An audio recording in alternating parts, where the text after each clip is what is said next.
I hope you've had a nice Wednesday.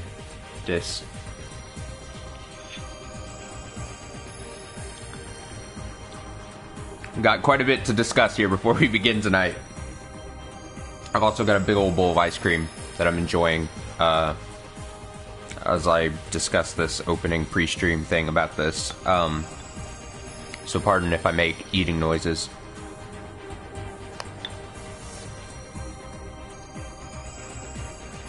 Okay, so last night was given the guide to bad endings and everything, because the intention was,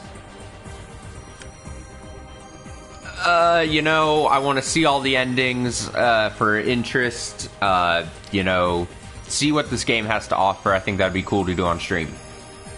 Holy shit, it was like opening Pandora's box today, because I finally looked at it today while at work for a bit. And not only is it like the most complex puzzle apparently, but also to get several, not just bad endings, but different endings and everything. And I was looking at a non-spoilery thing, and I wasn't spoiled for anything, but it's just clear that there are like millions of outcomes, and not millions, that's maybe being really hyperbolic, but like, there's a lot of things, and frankly, I think this game is a lot longer than even what we're thinking here to be this last hour. Now, this is important. Now, my intention and my hopes and dreams was always to finish this game before Friday night. And there's still a chance we can do all that and see all this has to offer, but it's really going to be dependent on how much we get done tonight, and then, but depending on what we see tonight, I may start stream very, very, very early tomorrow night to really just fucking go. And tonight we might even go late if my body can like keep up and not just pass out. But there is a lot apparently to this game. I suggest, if you're watching and don't want to be spoiled at all, and you really want to just see what weird thing is going to happen in this game, I would suggest not even looking at the guide I was looking at potentially, if you want to just go completely blind, but my intention is, I still want to see that and do this all on stream. If for some reason we can't finish this all tonight and tomorrow night, I'm not gonna not just do it just because the new game's out. I'll figure out what we'll do. Maybe we'll just, you know, switch between the two games or whatever.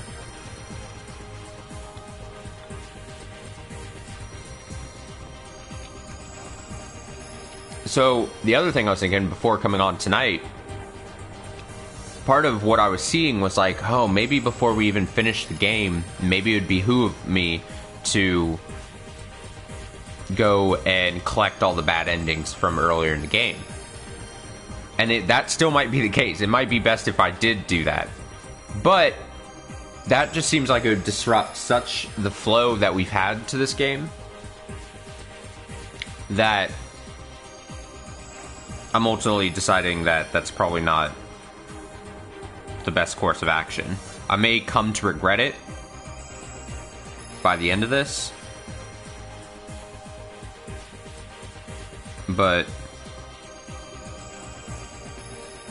you know, that's just the risk I'm willing to take. I'm sorry, while I'm saying this now, I'm trying to compose a tweet because there, okay. There we go. Okay. So yeah, there's gonna be a lot to this game apparently. Even when you think this game is gonna be over, it seems like it's not gonna be close to over, and we may get to some kind of ending that may not be great from what I can maybe tell, and then we might have to start going back and doing bad ending things. Because I don't think it's, again, I don't know 100%, I don't think this is a spoiler to say this. Apparently, to get to progressing to some kind of point to this game, you have to collect a certain number of bad endings. And I don't think I'm at that number yet. So it may come back to bite me that I didn't intentionally try to hit some bad endings earlier game. But like, c'est la vie. That's what we get. So we're gonna see what kind of ending we get now, and then we might be going back and seeing what happens. And you know,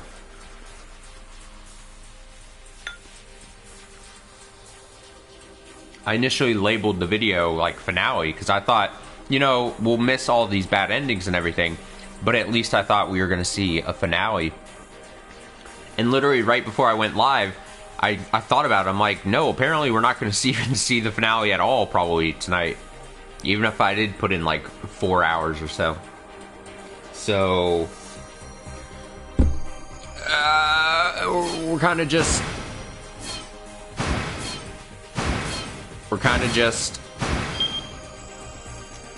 not sure how this is going to proceed, basically. Clearly we can see Asawa hit an end, Maria hit an end. His is to be continued but not unlocked. So we've got our choice of Kano and Minorikawa. And yeah, let's see if I can just go for, let's see, it's 8:30 basically right now. Let's see if I can go to 12:30. Let's see if we can do this.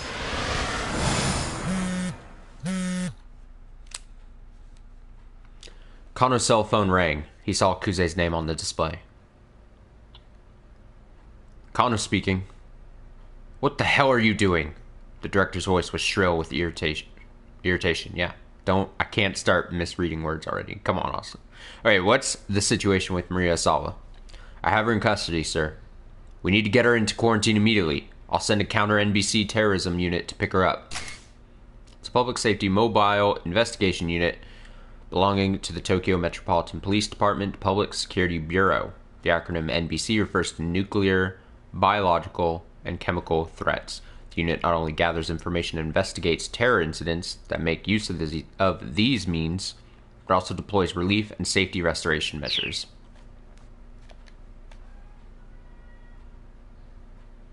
I'm hearing weird noises outside again. Already. What's your location? Sir, the situation's a little complicated at the moment, Kano replied. He and Stanley made eye contact. Kano gave him a knowing nod. He knew what he needed to do here. He briefly informed Kuze of the plan to take Maria to the laboratory, but was careful not to mention Alfred. Please, sir, Kano said, bowing reflexively to the phone. Let me handle this. Absolutely not, Kuze exclaimed. There's no way I can allow that. Maria Asawa needs to go in quarantine right now. Also, I've had a little bit of cough today, so it's also working against us for a bunch of reading. The act of placing infectees in isolation, such as in a medical treatment facility, in order to prevent the spread of infection. For viruses capable of airborne transmission, an airborne infection isolation room, AIIR, is sometimes used, which employs negative air pressure to ensure that air from within the room does not leak outside.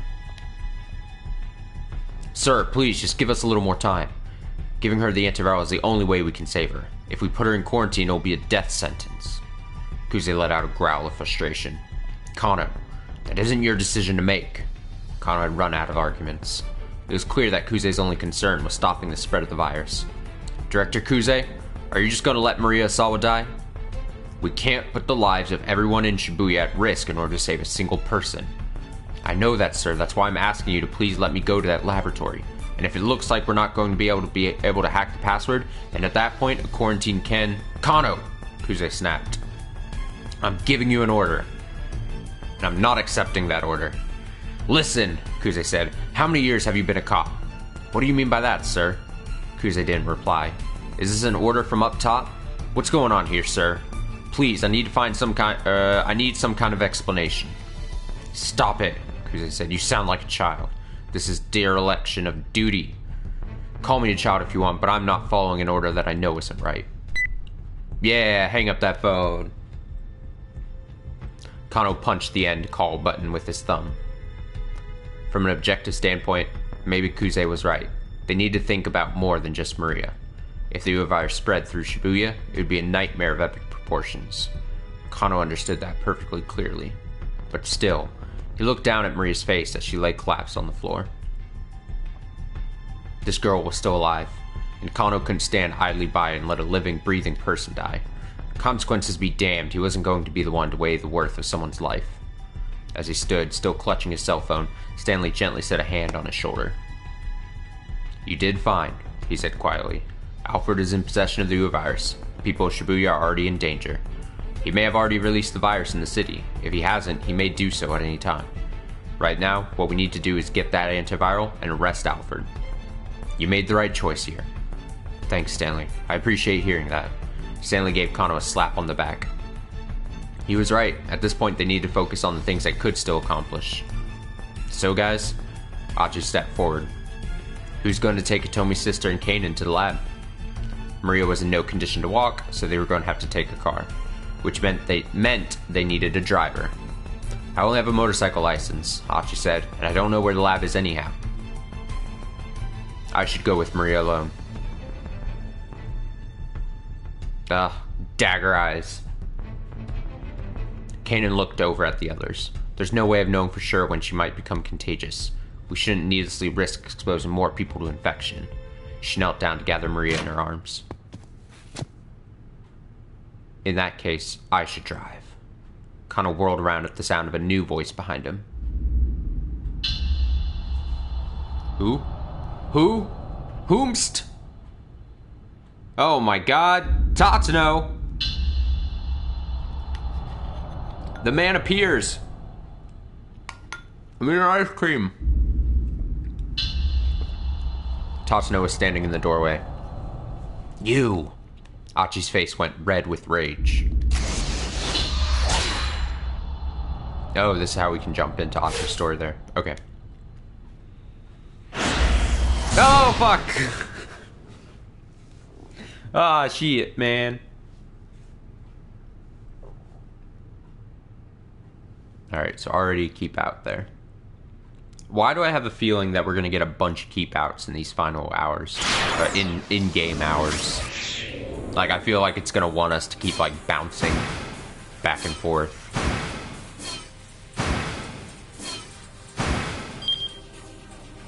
Alright, I'll jump right into Achi's story here. Get Achi's perspective on this.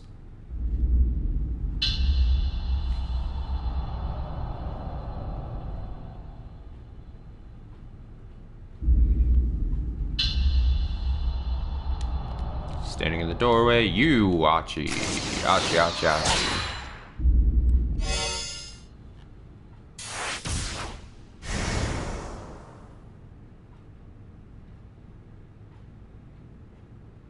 Achi's pissed.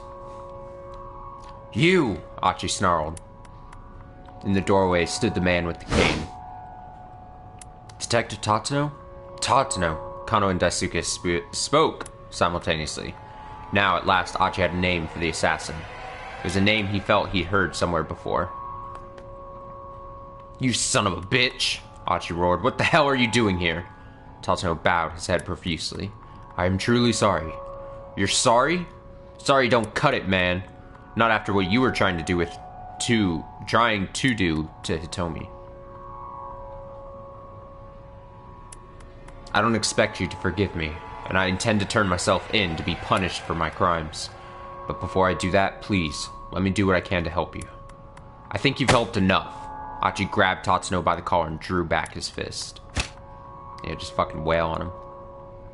Hurt the crippled man. Kano moved to stop him, but Tatsuno held up a hand. "No, it's alright. Let him do as he pleases." There was no trace of the menacing expression the man had worn in their previous encounters. Achi scowled, but lowered his fist, then released his hold on Tatsuno's collar. "Fine. Tomi's sister needs help, so we do need a driver right now. Make sure those two get to lab and back safely. That'll make up for that punch I didn't give you just now." "Thank you. I am so sorry." Daisuke stepped forward. "No, I'm the one who should be apologizing. I'm the one who got you caught up in this. Daisuke, we really didn't grow up to be very good people, did we? No, guess not. The two men stared bleakly at each other. Shoulders slumped. In the end, Tatsuno said, I guess we were just trying to run away from our pain. Yeah, didn't expect my own son to be the one to teach me that. Achi's turned out to be a fine young man. He is Kotone's boy, after all. Guys, Achi stepped into the middle of their solemn heart-to-heart. You can get sappy all you want later. Dad, once this is all over, we're going to go see Suzune, okay? Sure. Daisuke nodded heartily. Hold on, Kano spoke up, turning to Stanley. If these two take Maria to the lab, that leaves just us two to apprehend Alfred down at the Scramble. Is that going to be enough? I mean, Alfred's not going to show up without a plan. The more people we have on our side, the better. And I doubt we'll be able to get any help from the police. Good point, Stanley agreed. Hey, Achi said, I'm here too, and I'm going with you. I'll keep Hitomi safe. Oh, look, good news, Kano. Now we have 3 people. Stanley let out a sardonic laugh. That was pretty good, actually. Kano frowned. Achi, I appreciate the offer, but having 3 people instead of 2 won't make much of a difference. When you're not sure of the enemy's exact plan, you really need strength in numbers. If we could set up a dragnet like the task force did this morning, that'd be ideal, but... Come on, detective, Achi said. Don't you have any idea what sort of approach this cycle might take? If I were Alfred, Kano mused, then I suppose my biggest problem would be figuring out how to get away after I'd taken Hitomi's blood. Stanley nodded in agreement. I'm betting he plans to involve the Ua virus, he said. Oh, he said. If, for instance, he tells us he set up a device somewhere to spread the virus throughout Shibuya, that prevents us from taking action against him. Achi swallowed hard. This guy wanted to unleash a killer virus in Shibuya? If he succeeded, then the town Achi had known and loved all his life would become a graveyard. Of course, that's mere conjecture, Stanley murmured. Quite frankly, even I can only guess what he's going to do. His expression was grim. Strength in numbers, huh? Achi said. So you're saying we absolutely need more people, is that it? Essentially, yes, Stanley replied. But not just anyone, mind. If it's not a group that meshes well, it'll hinder more than help. Kano folded his arms across his chest. He looked perplexed. People who mesh well together, huh? Achi had an idea.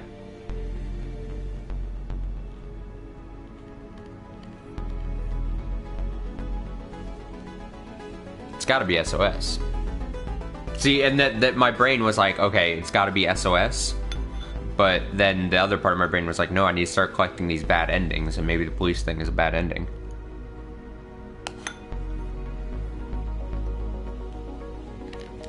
Oh well.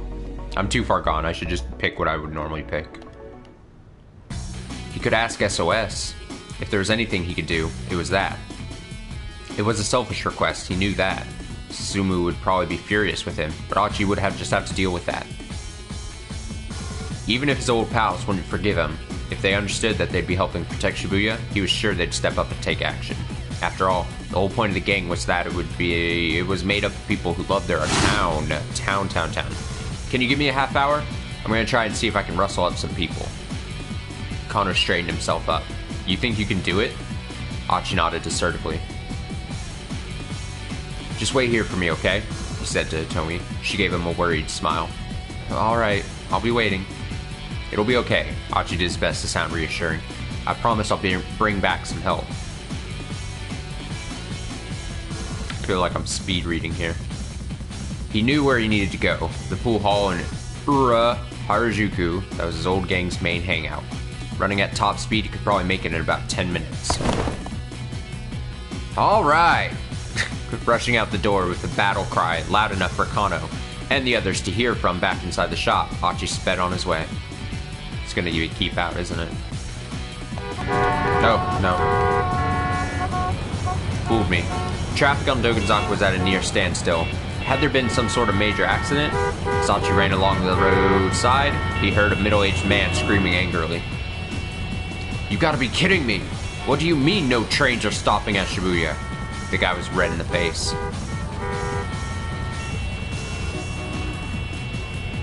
It's the fucking Kano's lady friend and the dad. Sure. Let's do it. What the heck is going on? Achi felt compelled to stop and check things out. Calm down, Dad. The young woman with the man must have been his daughter then. Must be his daughter then. How am I supposed to do that? You heard what that boy said. We have to get out of Shibuya right away. Whoa. Achi got a look at the young woman's face. She was gorgeous. He had the feeling he'd seen her on TV before or something. She was probably an actress, but he couldn't recall her name. Well, Achi muttered to himself, you might be pretty, but you're no Hitomi. Alright, Achi.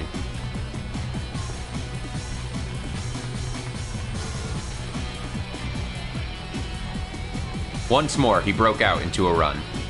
There were a whole bunch of people walking in the direction of Route 246. It looked like folks really couldn't use the trains right now. Was this some consequence of Maria being infected with the Uvirus? Then I'd better hurry. We're the only people who can fix this. Yeah! With another cry to pump himself up, Achi bolted down the sidewalk counter to the throng. The throng.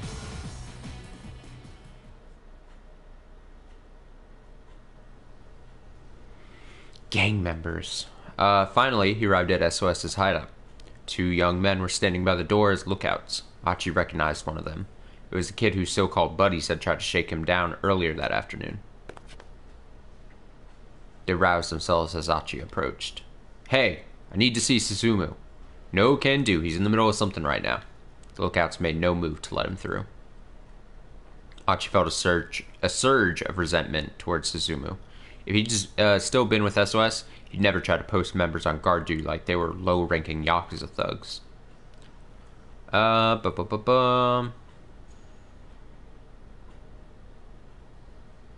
Fuck it. Fine, then I guess I'll have to do this the hard way. Achi forcibly shoved the two of them aside. But the two recovered quickly before he could get into the door. They grabbed a hold of him and pushed him away. Look, I don't have time to screw around. Just go and tell Susumu that Achi's here. At the mention of his name, the two lookouts exchanged wary glances. Alright, I'll go ask him. One of the lookouts headed inside, leaving Achi alone with the kid who he'd helped out earlier. Do they always stick you on guard duty? The boy didn't reply. Back when I ran with SOS, we never needed anyone on lookout. We were just a bunch of guys who loved Shibuya and who had a fun time hanging out with each other. That's all it was, really. It's not Susumu's fault that SOS changed, the boy said somewhat fearfully. Lately, it's Kiryu who's been driving things. Kiryu? Oh yeah, that guy. Achi recalled his earlier run-in with him. The guy was an arrogant bully.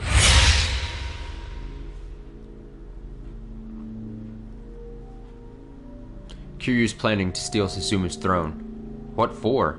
The boy took a nervous look at the door before hurriedly continuing. He's trying to expand SOS's influence, and he's got a lot of people on his side.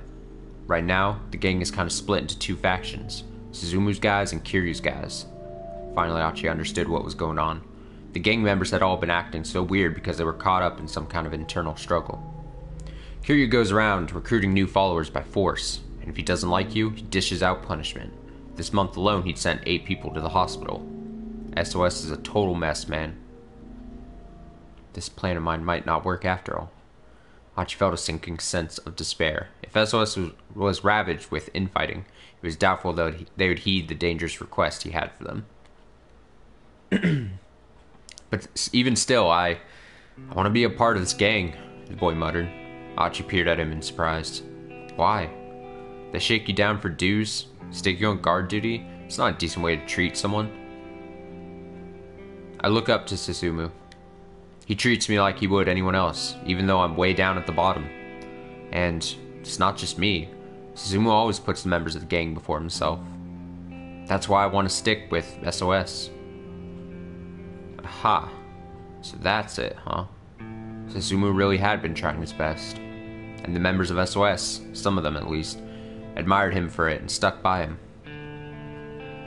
Thanks, Achi said. The kid gave him a dubious look. Hachi didn't know if Suzumu would help him out or not, but he knew it was still worth putting their disagreements aside in order to ask. What'd you make? Oh, my throat.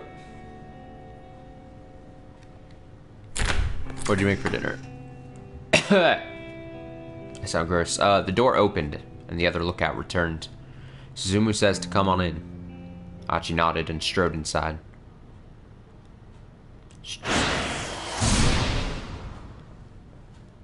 Strode inside.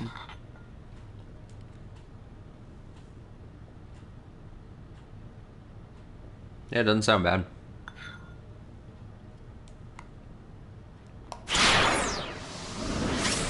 He says, shoveling ice cream into his mouth.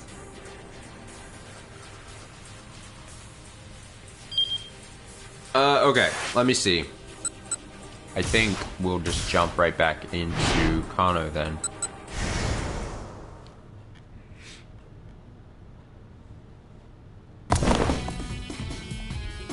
All right.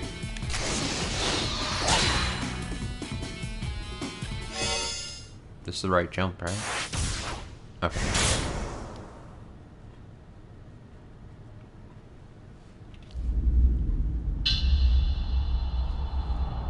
Hachi's protests were vehement, but he backed down at last. Tatsuno would escort Kanan and Maria to the lab. That left 3 to try to apprehend Alfred. Kano, Stanley, and Hachi. Having only 3 people was a dicey prospect, though, so Hachi took it upon himself to head out and gather some backup.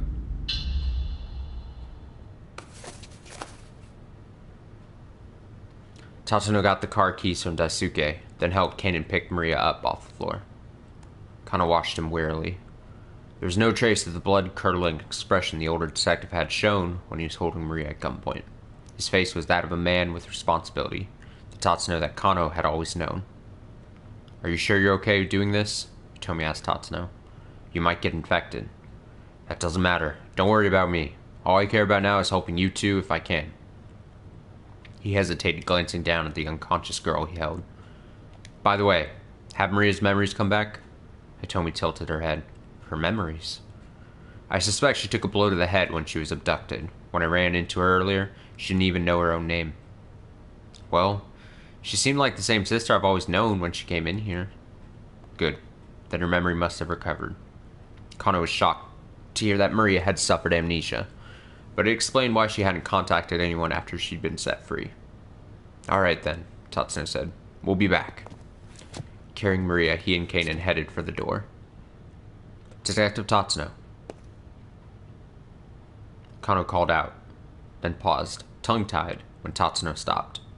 Oh man, it's gonna be a sad moment. There were so many things Kano wanted to say, but he couldn't find the words for any of them.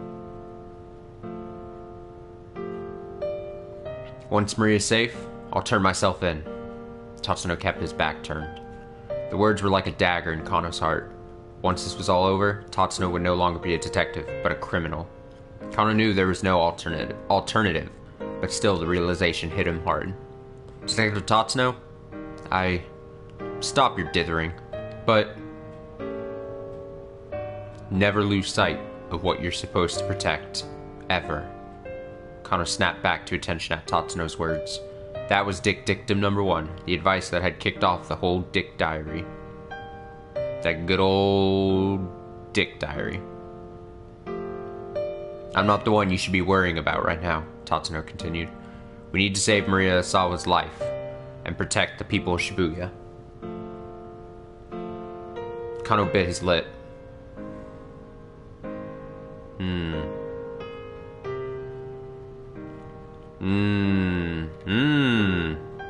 I know that, but Kano still wanted to express his regret at how things had turned out for his idol. "You really are a terrible policeman, you know?" Tatsuno gave him the bare hint of a smile, then headed out of the room. Harsh. Sad. As Kano watched him go, he realized he really didn't have anything to say.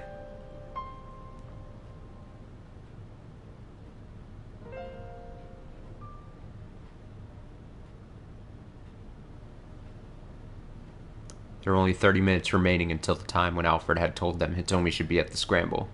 They needed to get ready for action. Is their surveillance camera system still up? Kano asked. Yes, Daisuke replied. It looks like what happened earlier was just a temporary hacking job. Then will you help us? Daisuke inclined his head. What do you mean? I'd like you to keep your eye on the scramble for us. If anyone suspicious tries to get near Hitomi, let us know. Anyone suspicious? How will I know what's suspicious? Like that organ trafficker who suggested you kidnap Hitomi, Mr. Endo. It's possible that he might be Alfred. Would you be able to recognize his face? Daisuke furrowed his brow deeply as he began entering commands on his keyboard. He's a fucking hacker, man. Yeah, don't think I could ever forget. It's because of him that He left the rest unsaid. A moment later, several of the monitors switched over to feeds from around the scramble. Alright, Daisuke squinted at the images. I'm not sure how much help I can be, but let me at least try to atone for what I've done. Of course, and thank you. Beep boop boop boop boop boop, beep boop boop boop boop. Daisuke's fingers flew over the keyboard, and soon all the monitors were focused on the scramble and its surroundings.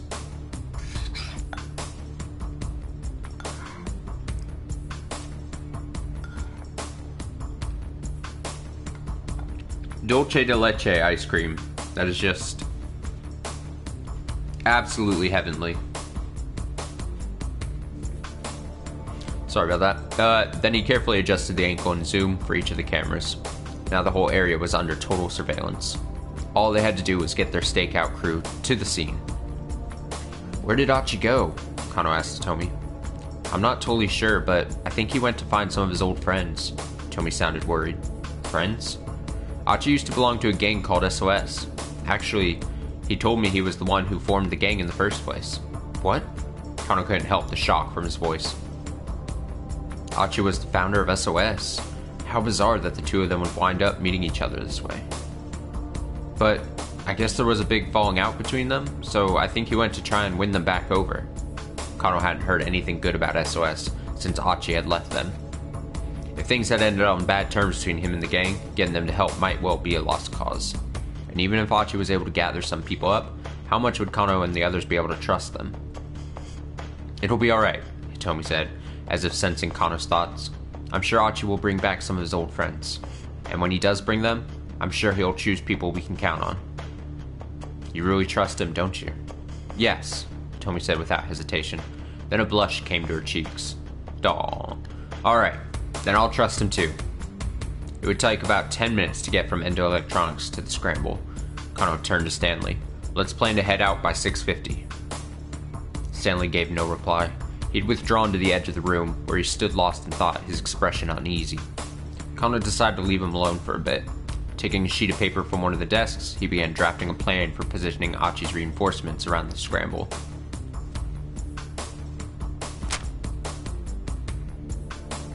Alright, there we go. In about 5 minutes he had drawn up a little map of the optimal place to deploy the team. It included positions for as many as 20 people Achi might bring back. Kano? Kano turned around, surprised to find Stanley right behind him all of a sudden. The American looked haggard. Is something the matter? Kano asked. You need to go to the scramble without me. What? Where's this coming from all of a sudden? Please, don't ask me to explain. Something else has come up, and I have to see to it. Sweat beaded on Stanley's brow. The hell? Whatever had happened, Kano had no doubt it was something major. And almost certainly it had something to do with Alfred. Stanley, Kano said. I gotta know. Please, tell me. We're past the point of keeping secrets. They'd come this far together. Surely it was too late to get all tight-lipped now. I'm sorry. I wish I could tell you more. Stanley dropped his eyes. Kano had a vague idea of what Stanley was up to. He probably felt he needed to keep things hidden even from his own allies in order to help keep Alfred in the dark. Or at least that was Kano's guess. Alright, I understand, Kano said with resignation. Do what you have to and come back soon. With an apologetic look on his face, Stanley turned and hurried from the workroom.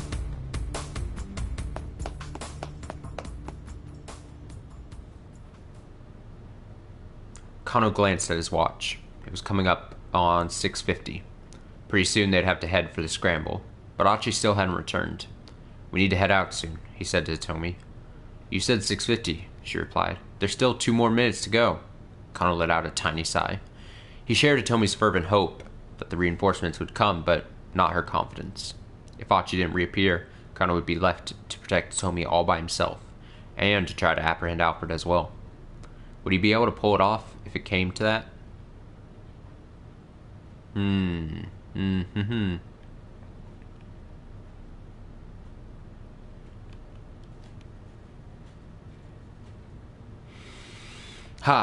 No, he'd never be able to do it on his own. He decided to wait for Achi, accepting that they'd be late. The clock kept up, its steady ticking. With each minuscule movement of the second hand, Kano felt the tightness growing in his chest. A minute passed. 2 minutes. Time was of the essence. They couldn't keep waiting any longer. Hitomi, I don't like having to do this, but we can't wait any longer. Seeing the look of determination on Kano's face, she gave a tiny, reluctant nod.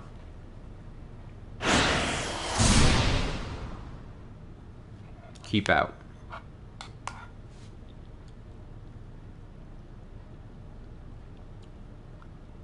Ice cream eating noises.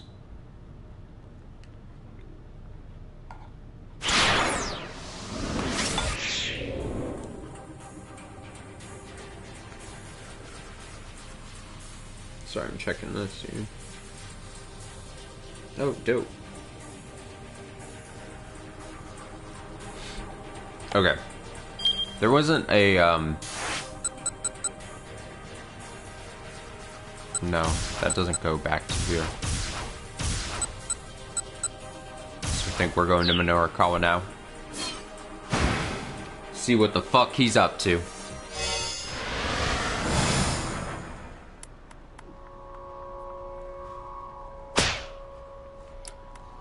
Hang in there, Chiaki. Just keep it together. Minorikawa rushed to her side and offered her hands. Surely it hardly matters at this point. You're not going to make it on time regardless, Katayama said coldly. Man, fuck Katayama. And in any case, if 4-star General Gossip doesn't get released, it's Mr. Toyama who's going to be in trouble, not you. I dare say the world would be better off with 1 third-rate gossip rag less, anyway. Shut your mouth, Chiaki snapped. Oh, her glass is shattered. Oh no! Chiaki! If the gossip doesn't come out, I am going to be in trouble. An article I've written is supposed to be in next month's issue. It's a piece I've worked my very hardest on to the very end. A piece Mr. Mino saw fit to put in print. And so if that goes away, if all of that goes away, yeah, I'll be in trouble, alright. Oh god. Chiaki's legs wobbled as she struggled to get back to her feet. Chiaki, Katayama said, your zeal is a marvelous thing, worthy of admiration even. But when it comes to work, results are all that matters. I'm sad to have to put it in that way, but I must be honest, it's just common decency. Common decency!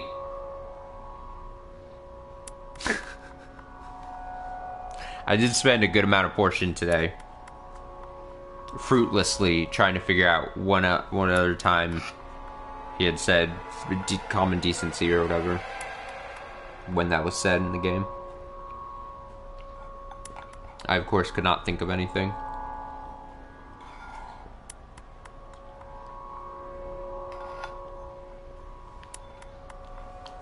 Katayama glanced at his pocket watch. You have 57 minutes and 10 seconds remaining. At this rate, you won't even make it to the interview venue before your time's up.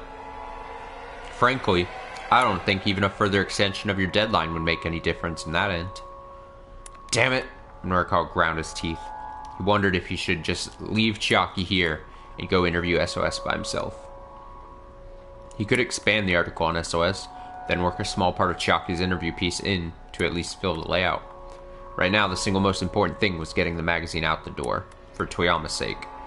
But if he did cut most of Chiaki's copy, after all she'd done, he might wind up totally killing her passion for being a writer.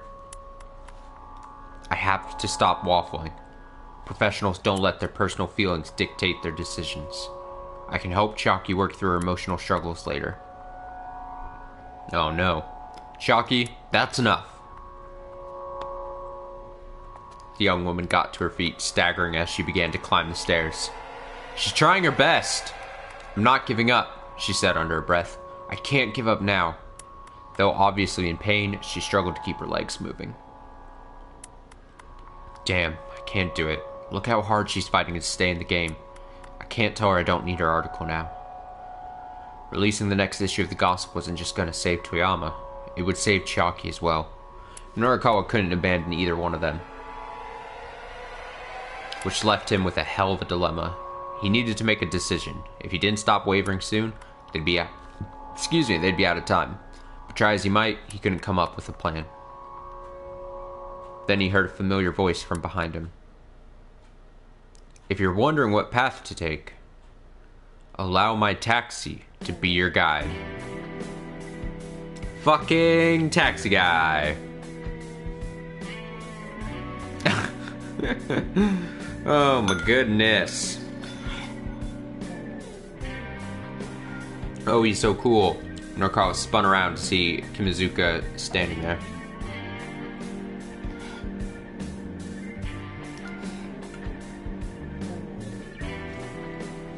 I aspire to be as cool as the taxi driver one day. Where to, sir? The driver asked. Despite his polite demeanor, his pride was obvious. Mr. Kimizuka, I appreciate the thought, but with this traffic... Traffic? I see nothing of the sort. Okay, sure, but... His car's gonna transform into like a flying car or something. Norikawa was well aware of Kimizuka's capabilities, but the prospect of cutting through the chaos that currently filled the streets was more than a little daunting. When you know this town as well as I do, there's nowhere you can't go. Alright, what other choice do I have? Guess I've gotta trust you. This will be my last request of the day. Norikawa pointed down the street. Inferno, Bride, Labyrinth.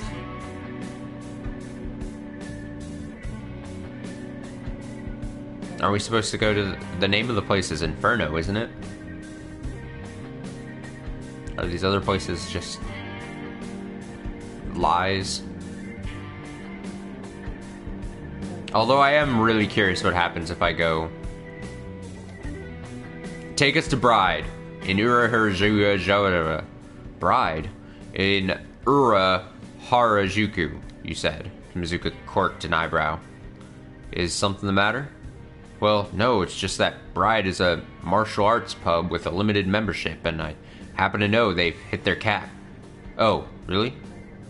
Mr. Mino, Chiaki said quietly. She tugged on his sleeve, but he ignored her and kept talking to Kimizuka. A martial arts pub, huh? He said. I could swear I'd heard that it's the SOS's hangout. It's an interesting place, the driver told him. The girls cosplay as anime characters, but the fighting itself is for real. Mr. Mino, Chiaki squeaked, but still he ignored her, bemused by this new information. So that's the kind of place those SOS kids hang out in.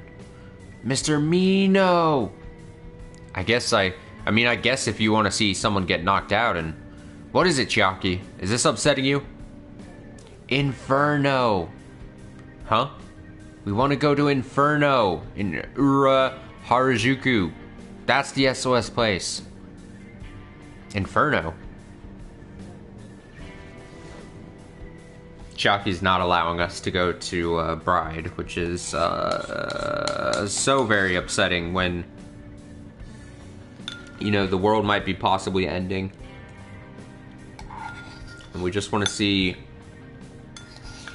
women in cosplay fighting. Legit fighting, apparently. Inferno. Kimizuka's voice betrayed his surprise. Ah, right, Norikawa nodded. Inferno, in Ura Harajuku. That was it. Take us there, if you would, Mr. Kimizuka. To Inferno, sir? Kimizuka arched his eyebrow even higher than before. Is something the matter? No, nothing at all. Hurry up and get in. As soon as Norikawa and the others had climbed into the cab, Kimizuka tore off through Shibuya's network of narrow side streets. That's scary. The passengers in the backseat jostled roughly back and forth to the sound of screeching tires. Oh hell yeah, this is altogether far too excessive, Katsuyama murmured, wincing as his head bounced repeatedly against the window. To think we allow such inconsiderate driving here in this country. Chiaki, meanwhile, had opened her laptop and was somehow working furiously to finish her copy. The sound of her fingers clicking across the keys echoed within the vehicle. "How's it going, Chiaki?" Norikawa asked. "Just a little more." Her eyes were glued to her monitor, her face all seriousness. Kimazuka glanced over at Minorikawa. "If I may ask, sir, what business do you have at this bar?" "Just a little interview. I hear a local gang called SOS uses the place as their big hangout." "You're interviewing SOS?" "Sir, I feel it might be best not to get too involved with that lot." There was something about the driver's warning that seemed a little off. "Do your taxi driver connections tell you what SOS is up to?" Norikawa asked. "Originally they were something of a vigilante corps, in the name of keeping the neighborhood clean and safe, but lately I hear nothing but bad things about them." His loan sharks had said something very similar, but Norikawa reminded himself that he'd better be on his guard. Katsuyama chimed in, and looks like he's also a 10-year-old boy for some reason. "And just how do you plan to go about interviewing a gang like this?" "That's nothing for you to worry about. I have a plan." "Oh ho! And just what exactly is this plan?" "It's a secret." Katsuyama gave him a derisive look. Grin. Clearly, he wasn't impressed. Norikawa turned to look at Chiaki. She appeared too engrossed in her copy to even hear the conversation. "I realize this is for work," Kimazuka said worriedly, "but do you really need to take such risks?" "Yes, I do." Norikawa thought back to that look on Toyama's face. That look when he'd finally regained his confidence. He couldn't let Heaven Publishing go under. Toyama provided the canvas on which Norikawa shared his art with the world. Thinking about it now, Norikawa realized he'd always been chasing Toyama's shadow, though it was galling to admit that man had been the ideal Norikawa strove to live up to. That was why he hated seeing Toyama reduced to such a pathetic state. He wanted Toyama to remain indomitable, to keep busting down any and all obstacles in his own peculiar way. Still, Norikawa wasn't about to voice these feelings aloud. He felt more than a little embarrassed to be taking it all so personally. "When you take on a job, you give it 100% every time.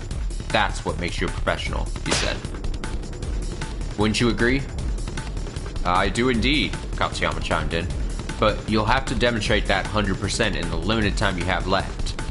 Which, by the way, is 51 minutes and 30 seconds. And I will not budge, in the slightest, on that submission deadline. Please do keep that in mind." The man took another look at his watch. "I've got half a mind to break that thing," Norikawa told him. "Breaking my watch will not stop time." Norikawa shot him a furious glare, but Katsuyama's composure was unwavering. The guy was unflappable, and the only way Norikawa was going to be able to put him in his place was to meet his damn deadline. Easier said than done, though. He'd want to use 30 of the 51 minutes he still had to write his article. That only left him 20 or so to get the material. Screech! Kimazuka suddenly slammed on the brakes, and the cab skidded to a halt. Norikawa stared through the windshield in shock and saw a smallish, boxy minivan weaving erratically along the road. "Whoa, look out! That thing's heading our way!" "Don't worry, sir," the driver replied. "Just leave this to me." Keeping his cool, Kimazuka dexterously steered them clear of the oncoming vehicle. As the minivan sped past, an eerily cold breeze wafted over over the taxi. Oh my goodness. Okay, what the heck was that? Norikawa asked. "I'm not sure," Kimazuka said, "but let's hurry on our way." Nimbly manipulating the gear stick, he stomped on the gas once more.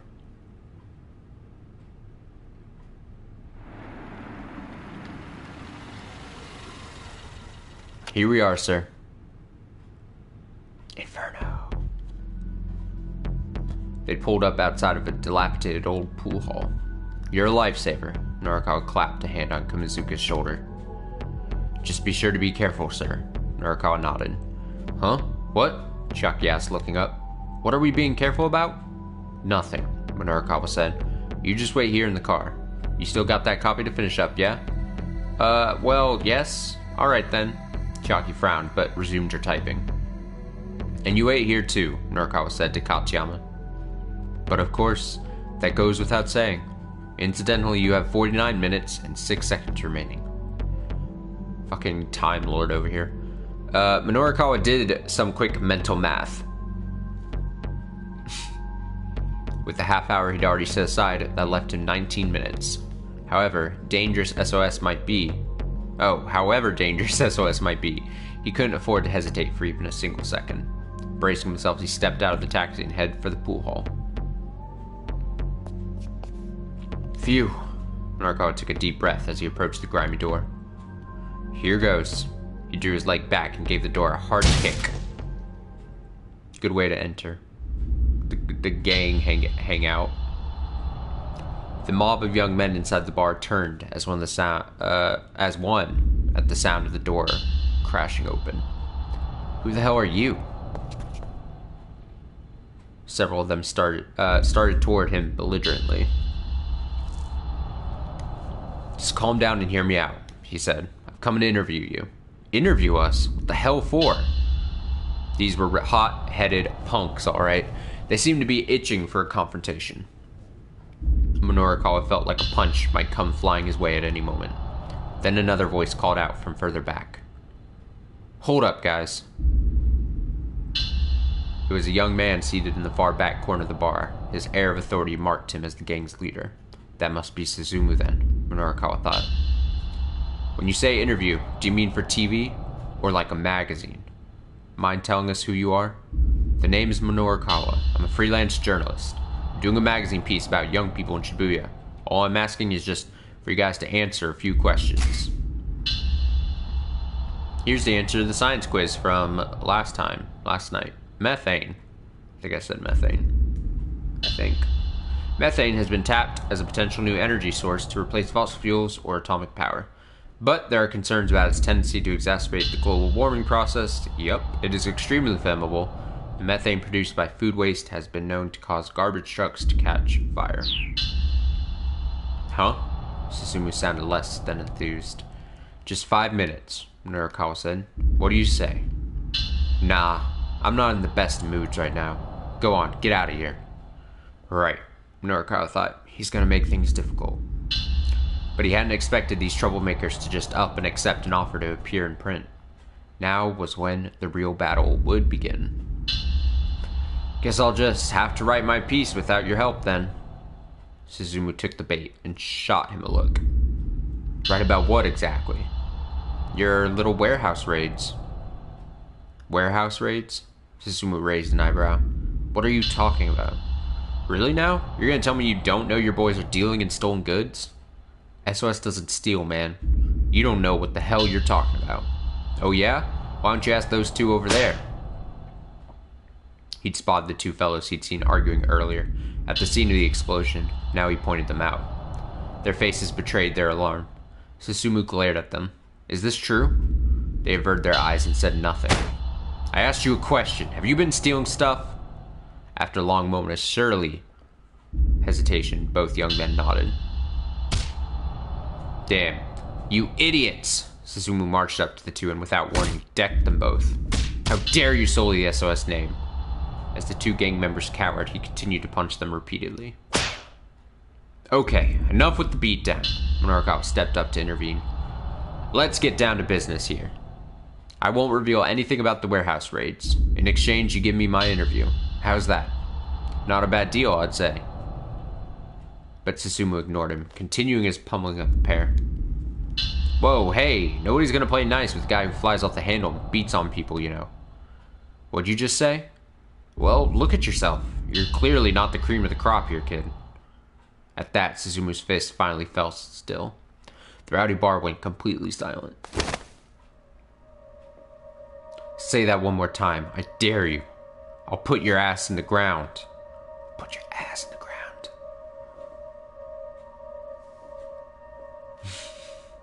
The gang leader's eyes were red with rage. Minorikawa snorted, unafraid. Huh. That's the exact sort of line I'd expect from a total wuss who's all bark and no bite. Shut your damn mouth. Get the hell out of here. Oh, this is hilarious. SOS's top dog is such a yappy little puppy. Suzumu snarled like an animal. You son of a bitch. I'm gonna beat your ass. Mr. Mino, I'm all finished. An ebullient, sure, voice resounded suddenly through the bar. Cheerful and full of energy. Originally, the term indicated a state of bubbling or boiling, so it's effectively a fancy way of describing someone as bubbly. Sure. Okay. Yep. Mm-hmm. Why the fuck did they show up here? Oh my god. Chiaki. Norikawa looked and saw that both she and Katayama had appeared in the doorway. I finished my copy. Could you please look at it over for me? Damn it, Chiaki! She thrust out her laptop proudly. Susumu stared in bewilderment. Who the hell are you? Oh, I was under the impression you SOS folks were, being interviewed? Chiaki broke off haltingly, even. Yeah, you're right about that. One by one, gang members started to close in around her. Well, it's just, you look like you're really angry is all. Oh, do we now? That's because we are pretty damn angry. Good grief, Katayama groaned. It would seem that getting your interview is quite impossible. By the way, you only have another... You shut up, Norikawa snapped at Katayama as Katayama peered at his watch. Just leave this to me. You two hurry up and get out of here. No way, Chiaki said. What? Why now? Why not? Because I want you to read my copy, Mr. Mino. She looked at him right in the eye. Jesus, Chiaki.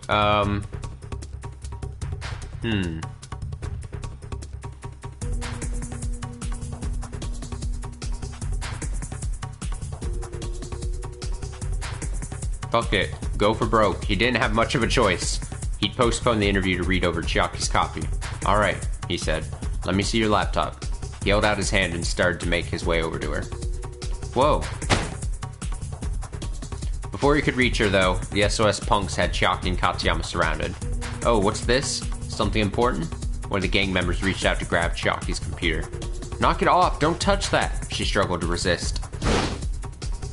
Leave the girl alone, you scumbags! Norikawa barked. Young men in the bar stopped and turned.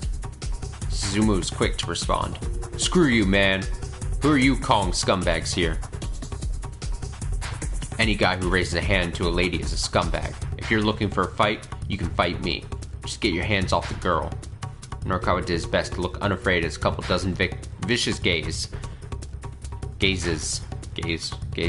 now turned back on him. Bring it on, Susumu said. Hey, someone go stand lookout out front. He snapped his fingers sharply. Get him! At the signal, Susumu's men quickly closed in on Minorikawa, and then Minorikawa died. It was like being caught up in a tsunami. He took a hard punch to the face, and his vision went blurry. Before he could react, he was hit again, twice, thrice, with punches and kicks. Jeez. The moment his first assailant paused, another joined the assault. 4 blows, 5 blows, 6. Norikawa lost count somewhere around 30. A metallic taste filled his mouth, and he could feel his consciousness fading. All the strength was being battered from his body. He couldn't even tell if he was standing on his feet or lying on his back. Then finally, he felt himself crumple to the floor.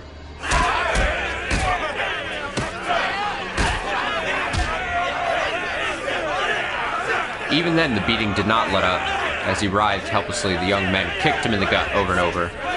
Stop it! He heard Chiaki shriek. You're going to kill him!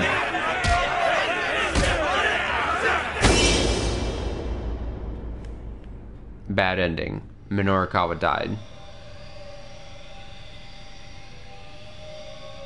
Eventually, Minorikawa forced himself to go limp. Finally, the kicking stopped. Oh, crap, one of the thugs muttered, sounding panicky. Did we take this a bit too far? Mr. Mino! Chiaki rushed to Minorikawa's side, sobbing. Please! She cried out. Answer me! He held his breath and said nothing. Mr. Mino! Tears streaked down her cheeks. She shook him desperately. Don't worry, he gasped out.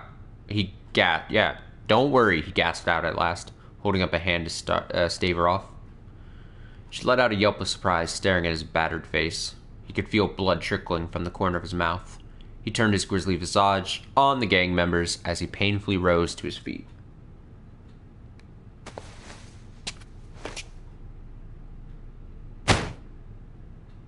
Wah-ha-ha, ha-ha. Abruptly, Minorikawa broke in peals of mocking laughter. Mr. Mino? Chucky stared at him aghast. Wah, ha ha ha. He only laughed the harder. It seems he took a few too many blows to the head, poor thing. Kachiyama averted his eyes, unable to watch. Wah ha ha. Ha ha ha. Minorikawa shot out, an accusing finger out at the crowd. Looks like I win this round. What? Susumu blinked, dumbstruck. Don't you get it? Minorikawa said thickly around his bruised tongue. What am I saying? You're a bunch of idiots. Now then, if you'll pardon me. Oh, I get it. Minorikawa was halfway to the exit when Kachiyama's exclamation rang out. You were planning all along to let these guys beat you up, huh? Minorikawa jerked to a halt, his shoulders trembling. You knew they would turn down the interview, and so by letting yourself get beat up, you'd have something to put in an article, yeah? It's a bit bogus, maybe, but I guess it's one way. It's one way to get material to fill your pages. Minorikawa broke out into a cold sweat. Shut up, you idiot. But Kachiyama continued with his oh-so-brilliant analysis. You sure pulled a fast one on this gang here. I wonder what sort of headline your piece should have. The Twilight of Shibuya's legendary street crew. Former vigilante squad, now mere gang of common thugs. Something like that, maybe? Fucking Kachiyama, dude. Susumu stared daggers at Minorikawa. Go on. I dare you to write that up. Then we really will put your ass in the ground. He moved to block the path to the door, clutching a broken beer bottle in one hand. You moron, Minorikawa bellowed at Kachiyama. I was this close to pulling it off. Ah, well, that's a shame, isn't it? Kachiyama replied. Minorikawa rolled his eyes. Gee, you think? Susumu slowly advanced on the beer bottle at the ready.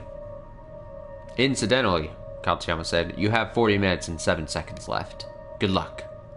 Minorikawa hung his head. Was everything futile at this point? Hopeless, pointless, ineffectual. Not to be confused with feudal, which refers to the socio-political system of the Middle Ages involving lords and vassals and fiefdoms. Alright, cool your jets. I'd say that's quite enough. Fucking taxi driver coming in now. Susumu stopped and spun around. Kimazuka had entered the bar. The taxi driver stared out sternly from behind his sunglasses. All the young men in the bar fell silent. Minorikawa and his companions exchanged glances. Oh man, you? Susumu's face twisted up in awkward embarrassment. Kimazuka's tone was light and playful, but intimidating nevertheless. Whoa, hey now. That's no way to address your teacher. Teacher? Minorikawa blurted in disbelief. Kimazuka nodded. Yeah, until last year, I used to be a teacher. But I got into a bit of a dispute with my school, so I moved on. These guys in here are all former students of mine. Sorry that they're such a bunch of good-for-nothings. Wow, Chuck said. I'd never guessed. I thought, since I wasn't their teacher anymore, it wasn't my place to butt in. But I couldn't sit idly by and let one of my customers take a beating. Kimazuka turned back to Susumu. This guy totally played you. Every last one of you. Susumu bit his lip in frustration. Still, it's hard to imagine anyone would want to take a beating from this many guys all at once. So it's hardly your fault for falling for it. Kimazuka had switched gears from taxi driver to street smart mentor. You guys lost this one, he said, and for that, you need to give him his interview. No way, Susumu looked disgusted. Look here, kid, Kimazuka said. Let yourself save some face and help the man out. And maybe you won't come off as a bunch of total idiots in his article. He flashed into an amicable grin. Well, put it that way, fine. Alright. Susumu blew out his breath in resignation. Susumu, can't just let yourself cave like that. The remark had come from a particularly nasty-looking young fellow who slouched on the bar sofa. Minorikawa recognized him. The kid he'd encountered earlier that afternoon, wandering around with a wooden cudgel. "You shut up, Kiryu," Susumu said. "So what, you're just gonna let SOS make a mockery of itself?" Kiryu demanded. The gang leader let out an annoyed growl, but said nothing. "And you still think you've got what it takes to run Shibuya?" "Shut up! I've already said I'll do it." Kiryu sneered sullenly at Susumu's outburst. Infighting. "Mr. Mino!" Minorikawa was just letting out a sigh of relief at being able to get his interview when Chiaki scurried back up to him. "Please, can you read my copy now?" Her face showed a strange mixture of confidence and unease. "All right," he said resignedly. "Let me see it." The proofing deadline was drawing steadily nearer. Still, if the piece wasn't good enough, he'd have to make her rewrite it again. He wasn't going to compromise on quality. Bracing himself, Minorikawa stared at the monitor. Chiaki swallowed hard, so anxious that it was audible. It's ridiculous.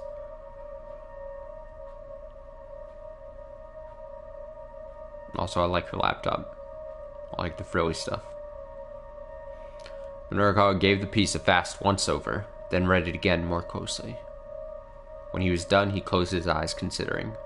Chiaki held her breath, waiting for his response. "It's okay." She looked back at him blankly for a long moment. "Really? It's really okay? Is it really, really okay?" "It really is really okay." Minorikawa watched in surprise as she broke down in tears. "Oh, thank you so much." Chiaki bowed profusely. He gave her an affectionate little ruffle atop her head. She wiped at her face with her palms, scrubbing the tears away. So I guess I never really told you what sort of articles I want to write and all." "No, I don't think you have." "Well, I mean, I want to write socially conscious exposés like you do, Mr. Mino. And so, to hear you say that an article I wrote is okay, that makes me really, happy, I guess. Or maybe moved?" Her eyes were still bright with emotion. "Well then, really?" There was actually another writer who took inspiration from his work, and who strove to be like him. Minorikawa had never thought a day like this would come. It was a peculiar feeling. He'd always been the follower, chasing after interviews in order to be more like Toyama. It made him feel both bashful and proud that the skill and soul he'd honed might be passed on to the next generation. Good guy Minorikawa. Right, I should be off. Kimizuka gave Minorikawa a slight nod.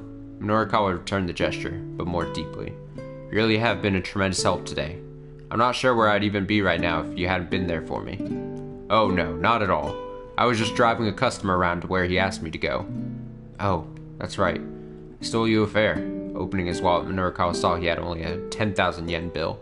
Still, now was no time to be frugal. "Keep the change," he said as he handed it over. But even as he said it, Kimizuka was already handing him some money back. "Here, I insist." The driver had already counted out the exact change in advance. "You really are a pro, huh?" Minorikawa took the money and stuffed it into his pocket. "We'll meet again, somewhere out there on the streets of Shibuya." Kimizuka pointed his index finger at Minorikawa's face. Minorikawa responded in kind. "Aww." Friendship. After that, the interview with SOS went off without a hitch. Now that the tension was diffused, these were just a bunch of ordinary young guys. The juxtaposition of their appearance and their behavior would make for an interesting piece. "So, about what you said earlier," Susumu said once Minorikawa had finished his questioning. "About how I'm not the cream of the crop?" "Ah, yeah, that. I just said it to get you worked up. Don't worry about it." "Well, let me just ask you what you really think then. How do you think I could be a better leader?" "I don't know. I'm not really that sort of guy who wants to stand at the top, you know? But, I guess I can tell you 2 things that'll make things go more smoothly with you and your buddies."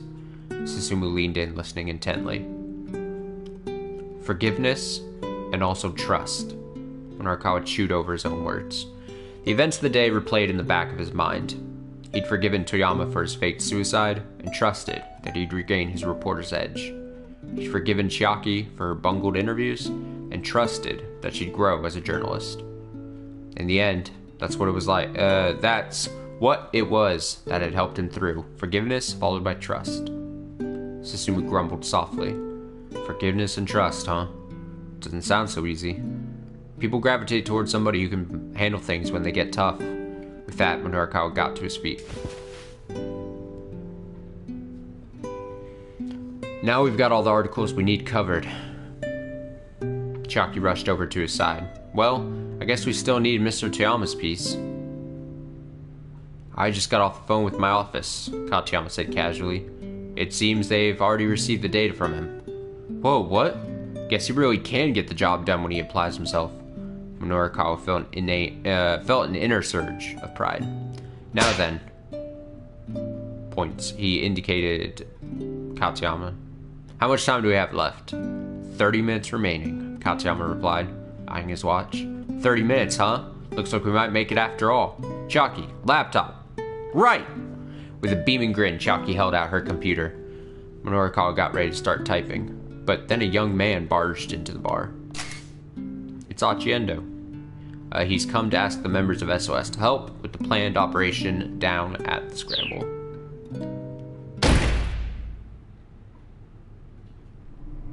The newcomer hurried over to where Susumu was sitting and promptly prostrated himself on the floor. Whatever this was about, it looked like a big deal. Who was this kid? The gang's feelings looked decidedly mixed. I need people to bring a guy down. I'm here to ask for your help. I know I have no right to ask you this, but please, I really need your help. Oh, here we go. As Minorukawa listened to the young man's conversation with Susumu, he could feel his blood start pumping.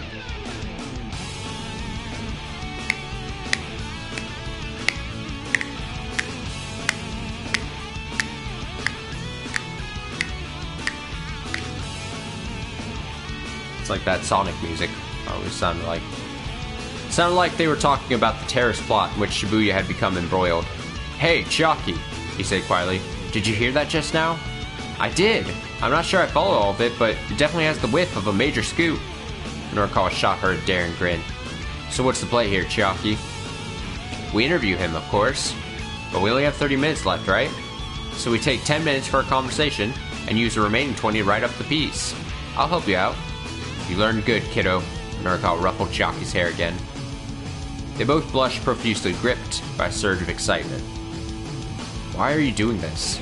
I can't make any sense of it whatsoever. Katayama stood peering at them skeptically. If you write up the piece you just did your interview for, you'll make your deadline. Why go out of your way to trouble yourself further? It's no trouble, Minorukawa said. I'm just doing what a professional does. That's all. Katayama let out a solemn sigh. Good grief.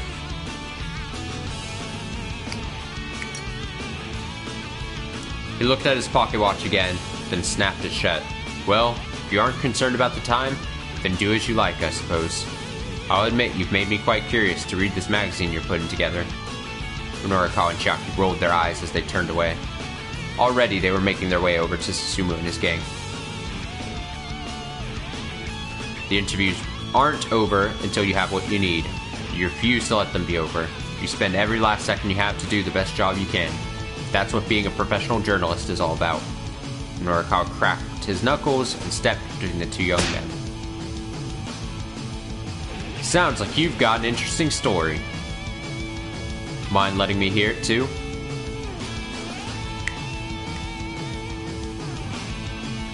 Oh, Minorukawa, I'll tell you any story. Oh, it's the end of Minorukawa's story!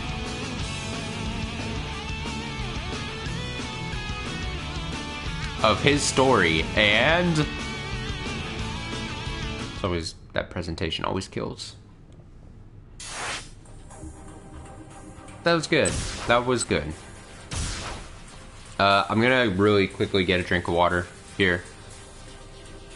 Put away my bowl that was used for ice cream, and I'll be right back. Give me like a minute here.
And I love Minorikawa so much. He's a good guy. Okay, so that basically just leaves us with Hachi and Kano. Story's dwindling. Characters dwindling.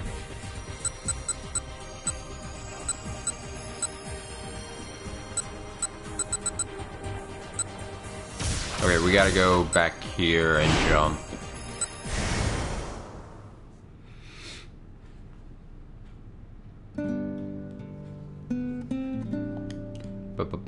Sometime young. Oh shit! No! Fuck! No! Stop! Go back! No!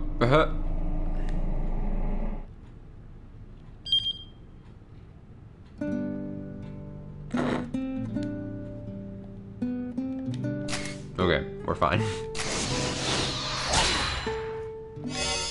Hachi Endo.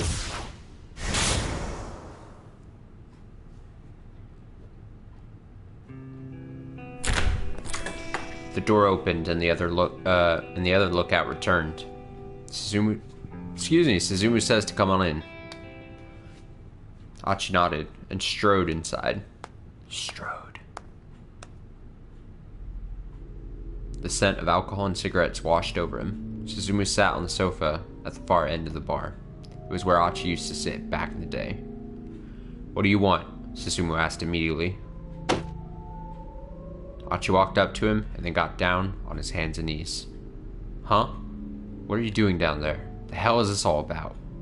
I need people to bring a guy down. I'm here to ask for your help.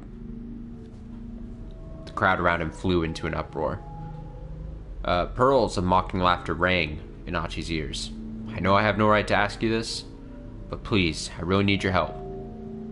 Just some guy, huh? Who? He's an international terrorist trying to get his hands on some wonder drug for a killer virus. If we don't catch him, somebody I know is going to die. And that's not all. He might try to unleash the killer virus here in the city. Suzumu burst out laughing. Is this some kind of joke? You're all right in the head there, Hachi. The other gang members followed his lead, unleashing another storm of mockery. The laughter continued for quite some time.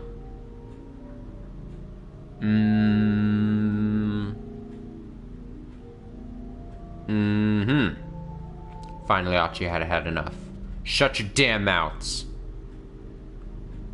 He roared loud enough to quash the merriment echoing throughout the bar. Through the bar? Are you going to help me or not? Just give me your answer. He stared Suzumu right in the eye.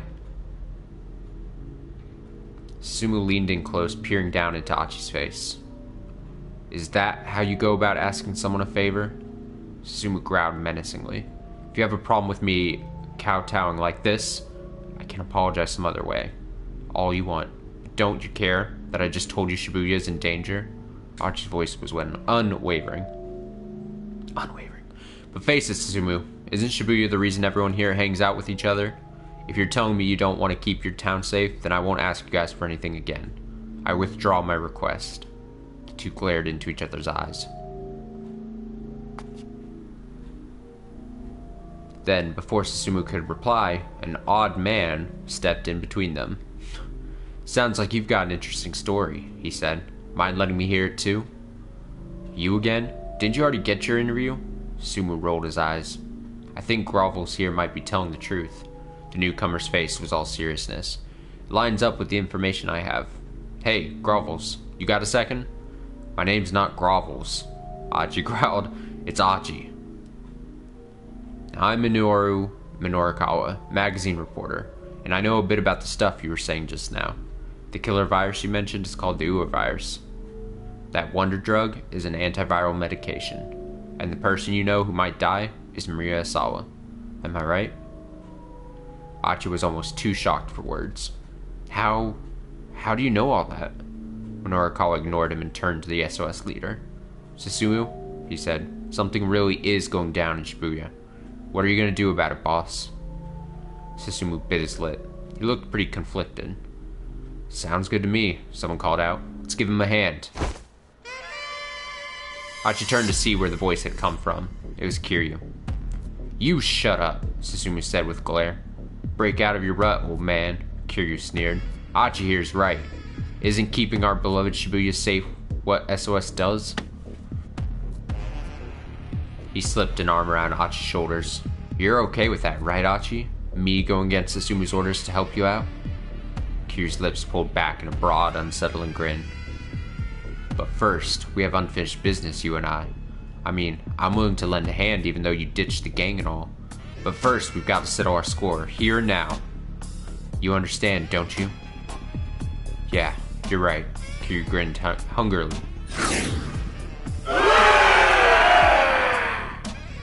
It's guillotine time, apparently. It's far from the right time to do this. A bunch of the gang members started up, an eager clamor at Kiryu's pronouncement. In a matter of moments, Achi was grabbed from all sides and hoisted up onto a pool table. A dozen young men held down his arms and legs, positioning him so his head jutted out past the table's edge. Oh god, Kiryu brought out a steel pipe, nearly a meter long. It was caked liberally with dried blood. Guillotine! Guillotine! Guillotine. Guillotine. Guillotine. Guillotine. I feel like something bad is going to happen. The men of Kiryu's faction pumped their fists in the air, chanting madly. Kiryu licked his lips as if drunk off their cheers. Glancing to one side, Achi saw Minorikawa speaking emphatically to Susumu. It looked like the reporter was trying to talk some sense into the SOS leader. Man, today is my lucky day. I get to take the head of SOS's original head. Wait. I get to take the head of SOS's original head. Oh, okay, yeah. Achi twisted his neck to peer up at him. Man, what point is there in taking my head right now? Oh, my. You don't get it, do you? See, if I send you to the hospital, everyone is Shibuya. I think it should say in. Everyone in Shibuya is going to know my name. And once I've got that big ass sign over my head, I'll be able to unite this town under my banner in one fell swoop. Kiryu's eyes were crazed and bloodshot. Then that's all the more reason for you to do as I'm asking. If you want to unite Shibuya, you have to protect it first. But if you think you need to take my head to do that, then go right ahead. Even if these guys were all like Kiryu, this many of them actually showed up at the scramble, they'd be able to do far more than Achi could hope to by himself. The ultimate goal was to capture Alfred. Achi didn't care how they made that happen. He was just sorry he wouldn't get to see it through, to protect Tomi to the very end. Okay then, Kiryu brayed. The gloves are coming off.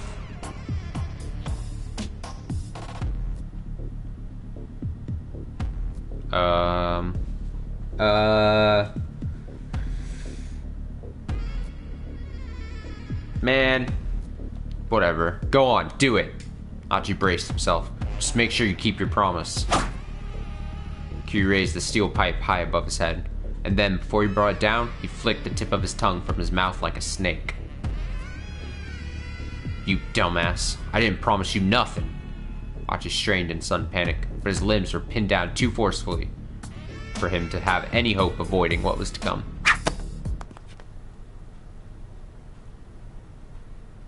Yeah, Susumu, yeah. But the steel pipe never struck home. Just when it was about to smash into Achi's head, Susumu grabbed hold of it. The hell you doing? Enough of this crap, Kiryu. Susumu yanked the pipe from Kiryu's grasp and tossed it onto the floor. Kiryu stood frozen in surprise. A vein pulsed angrily in his forehead. You guys too? Susumu added, glaring at the others. Let him go. The toughs holding Achi down cautiously took their hands away. Kiryu let out a red-faced cry of rage. But we got unfinished business! Ignoring him, Susumu helped Achi slide off the table. Every man gets to make one request in his life that cannot be denied. Do you remember saying that? The words stirred up some bitter memories within Achi. Yeah, I remember. But you didn't grant me my request. No, I guess not. That's why I'm going to heed yours. No questions asked. Susumu held out his right hand. Susumu, You are? That'll make me the better man, finally. Damn. Hachi reached out and clasped Susumu's hand in his. Yeah, Hachi said, letting his relief show in his face. You're quite the guy.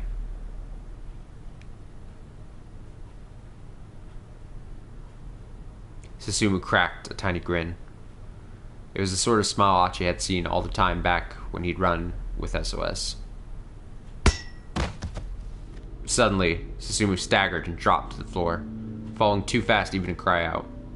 Oh, well, there goes that. Kiryu had snatched the steel pipe back from the floor, striking Susumu from behind once his back was turned. To hell with this, he howled like a madman. SOS doesn't belong to you guys, not anymore. I won't allow it. Hachi didn't flinch. SOS doesn't belong to anyone, he said. It's not mine, it's not Susumu's, and it isn't yours. We're just a bunch of friends hanging out and having a good time. That's the only reason we get together. Nothing more, nothing less. He turned and looked slowly around the room. Hey, you guys! Do you all get together because someone told you to assemble? Do you get together to follow someone's orders? No, you don't. Of course you don't. The bar fell silent. Hachi could see the young men who surrounded him exchanging glances. They could tell that his words rang true. Kiryu saw it too. It only made him more and more agitated. Shut up! Enough with the warm fuzzies. Abruptly he charged forward, giving the steel pipe a mighty swing. Hachi managed to dodge the attack by a mere hair. If it had connected, the blow might have had knocked his head clean off. He quickly backed away. What's the matter? Kiryu taunted. How come all you do is run? The pipe crashed down onto the bar top. Bottles of beer and liquor smashed and scattered.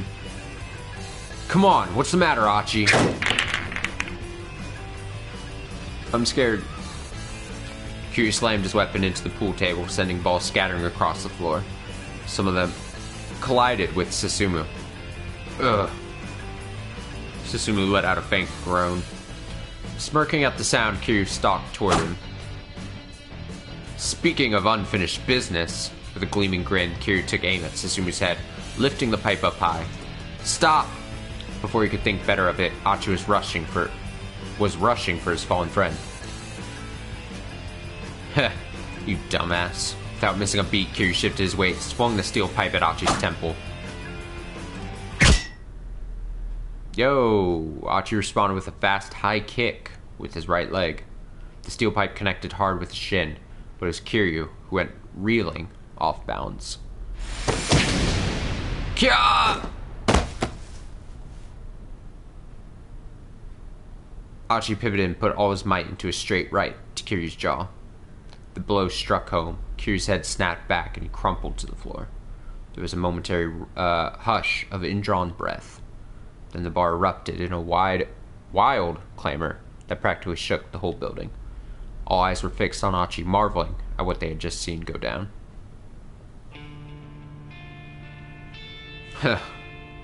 Sounds like folks were hoping for a little more of a fight. Susumu got to his feet, his left hand clutching his right shoulder. You alright? Hachi asked. Mostly. Guess my shoulder took the brunt of the blow.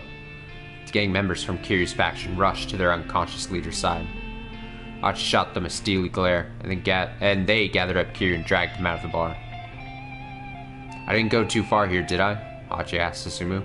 Is this gonna cause trouble for you? No, I figured Kiryu would pull something like this eventually. It was just a question of when. Right. I'm sure he's gonna go gather up his own bunch after this. We'll probably wind up butting heads again. Susumu didn't sound especially eager for that fight, but he didn't sound especially afraid of it either. Hachi was still worried about a few things, but his friend had clearly grown as a leader. Anyhow, back to that story about you needing some manpower. Will the guys here be enough? There were around 30 gang members still in the bar. Hachi looked each of them in the eye and turned. Some he knew from back in the day, while others were fresh faces. Some of them look funny. I was born and raised in this town. I'm fond of the friends I've met here, and this has always been a great place to have a good time. And today, right here in this town, I met someone who's very special to me. And I know this doesn't involve the rest of you, but I'm willing to protect her. Hachi knew he wasn't doing a great job of getting to the point, but the members of SOS listened quietly. And so, it's like, he felt like a grade schooler who didn't know the answer to a difficult question. He fussed with his hair and frowned sheepishly. Okay, so I'm not sure how to really put this, but Shibuya is a special town to me because of getting to meet people like that. And maybe... No, I mean, it's like that for you guys too. Don't you love Shibuya? So help me to help this town. He bowed low and deep. I want to protect this girl who means so much to me, and the city that means so much to me as well. I know my answer. Susumu clapped a hand on Achi's shoulder. Listen up, everyone. SOS's original founder is back in action. He needs our help, and I, for one, am ready to follow him into battle. What do you say? Susumu's people let out a hearty cheer as guitar shredded in the background.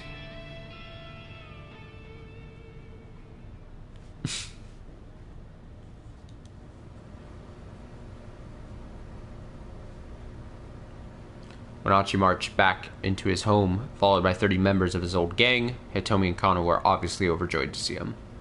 Their happiness raised his own spirits unexpectedly high. He felt a palpable sense of accomplishment. "All right, detective," Achi shouted. "Let's do this." His resounding cry echoed throughout the workroom, and the gang set out for the scramble. "What's the matter?" Hitomi asked Achi as they made their way through the busy streets. "What's the matter with what? You look pretty pale." She peered good and hard into his face.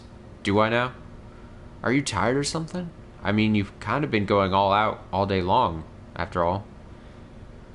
"Nah, it's nothing." Achi kept his voice nice and bright. "I'm just a little hungry is all. So don't worry about me, or Alfred either, okay? I swear I'll keep you safe, Hitomi." "All right." Hitomi gave a tiny nod. "Just leave it to me. Alfred's got nothing on this guy." He thumped his chest in a display of bravado, but he could feel the sweat beading on his brow. Beating his brow.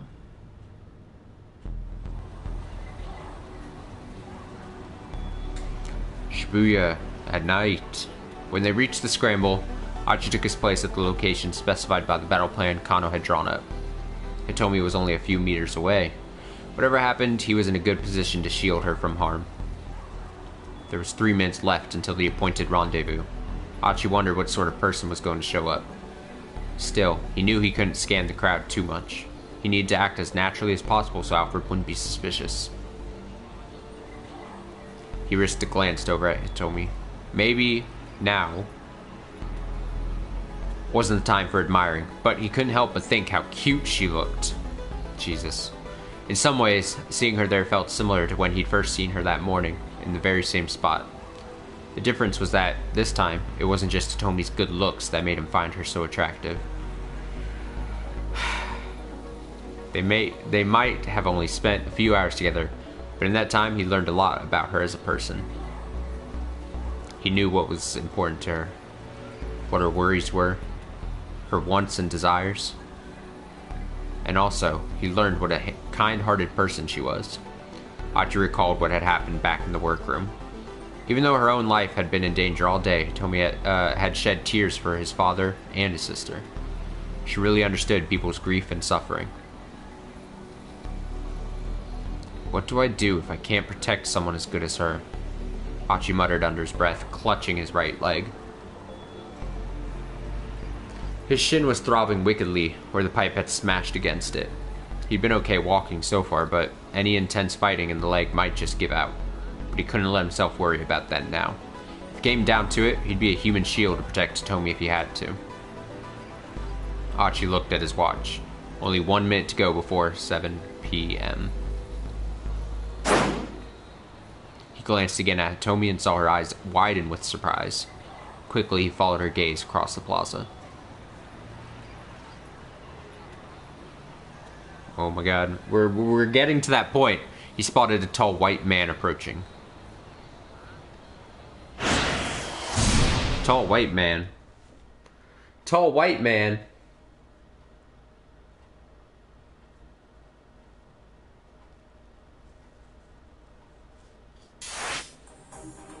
If it ends up being like Stanley or something, I'm gonna be pissed.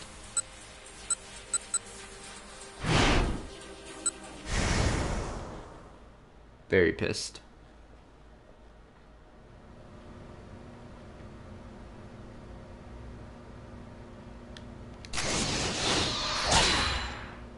Alright, back to Kano. Going at blistering speed here.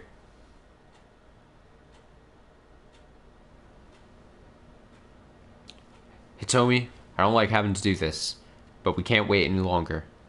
Seeing the look of determination on Kano's face, he gave a tiny, reluctant nod. Her shoulders began to tremble. Hitomi, I'll be alright. I'm just a little nervous, that's all. She had a right to be nervous. Alfred was after the antiviral that she had in her bloodstream. Once he had it, Hitomi would become a liability that he'd want to dispose of. And right now, the only person who would keep her safe, who could keep herself, was Kano. Safe was Kano. He clenched his jaw tight and tried to look confident. Please, just try to relax. I'll protect you with my life if I have to. Protecting Hitomi is my job. Achi, you're back! I said I'd see you through to the very end, didn't I? Yeah, you did. Hitomi gazed back at Achi with grateful reassurance. Boom, boom, boom, boom, boom, boom. Ahem. Kano cleared his throat softly, but Achi and Hitomi continued to stare earnestly at one another. Eventually, the tough-looking young man standing behind Achi spoke up. I've got 30. Will that be enough? Yeah, Kano nodded. That'll be fine. More importantly, have you heard what we'll be doing yet? Catch the bad guy, keep Shibuya safe. Same old thing we always do. The guy flashed a grin. You got it, Kano said. We'll be counting on you then. With 30-odd people at their disposal, they'd be able to encircle the meeting area no problem. Oh, this song. This part of it.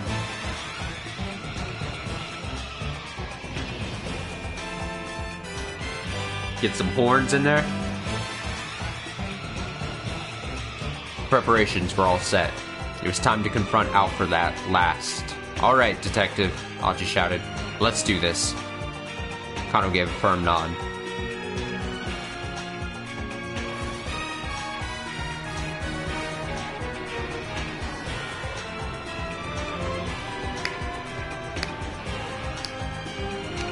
Nine minutes later, 6:59 p.m., Kano and the others were in position around the scramble. Each subtle tick of the second hand was like a sharp prod to Kano's nerves. His whole body was stiff with tension. They could not let themselves fail. There was too much at stake. Here. Now. Hundreds of thousands of lives were on the line. Oh, here we go. We got a video. We've got a video. With Shibuya on lockdown, the area around the scramble had been seized by panic, and there had been multiple traffic collisions.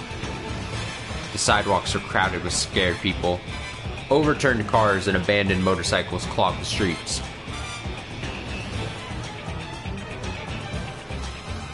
Amidst the chaos, emergency vehicles sped by at furious speeds. But the fire and emergency personnel and even the police were short-handed. And the whole of Shibuya had begun to look like a war zone. The main roads had been blocked to normal traffic, and trains weren't stopping at the stations.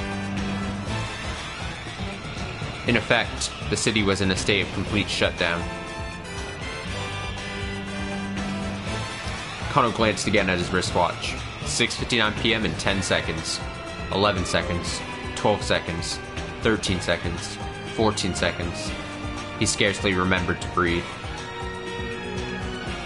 Hitomi stood in front of the statue of Hachiko. She wasn't carrying an attache case this time, but the moment was otherwise a strange mirror of the stakeout at 10 o'clock that morning. Oh, we got video again. Oh my god. You know shit's about to go down. She looked terrified. Kano couldn't blame her. The criminals weren't after some case full of money this time. This time, they were out for blood. Her blood.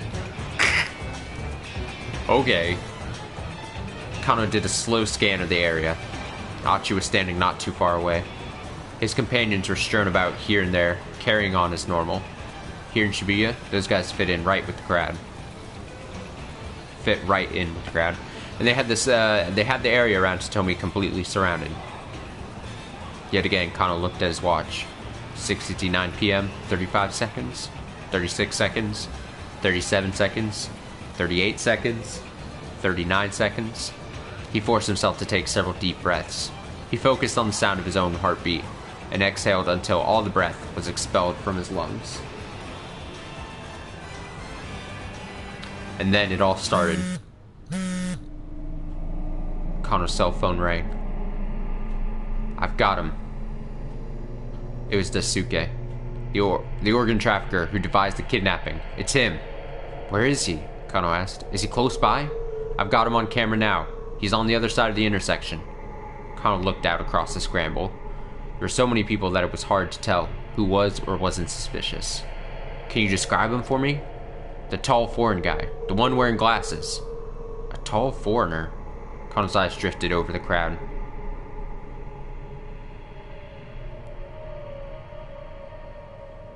What the fuck is going on? Oh my god.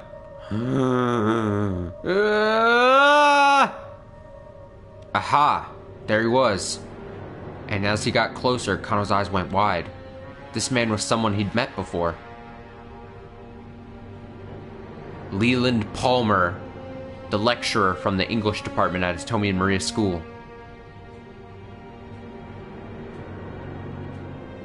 What kind of reveal is this? Is he Alfred?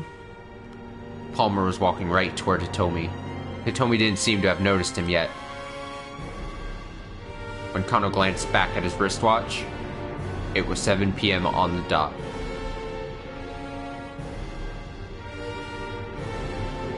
When Hitomi realized Palmer was approaching her, she was too stunned to react. He walked directly up to her, the corners of his mouth curling up into a smile. Hello, Hitomi, he said in English. How are you doing? Professor Palmer, what are you doing here? Hitomi's voice came out in an anxious squeak. Why, I'm here to take your blood, of course. This time he spoke Japanese, and with an easy fluency, totally different from his usual manner of speech. I'm the one who injected you with the virus.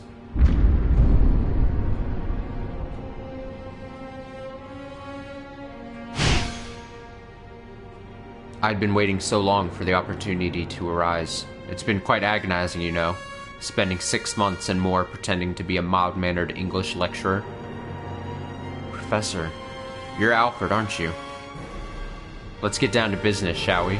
Neither of us has much time. Hitomi stiffened. Please, tell me the laboratory password. After I have your blood. This will only take a few seconds. I've got a device here that will make the extraction quite simple. No way! The password first! That would violate the terms we already negotiated. Hitomi and Palmer glared at one another. Alright, Hitomi said at last. Why don't you negotiate with Kanan instead? Kanan? Hitomi took her cell phone out and dialed. But the phone rang repeatedly, and Kanan did not pick up. What's going on? Hitomi's face went pale. Come on, Kanan. Kano, standing near enough to overhear their conversation, grew increasingly anxious as he watched the pair stare at the phone. What was the right move here? Should he keep waiting? Yeah, I hope talking to can work out.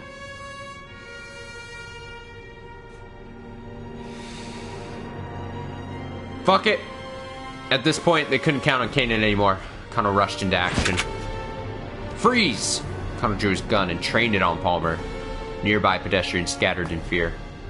Seizing the moment, Achi darted in to protect Hitomi. Palmer let out a tiny sigh. So you're breaking the terms we agreed upon, then? I don't negotiate with terrorists. Kano inched his way closer, his point of aim never wavering. Hitomi, he shouted, call Kanan again.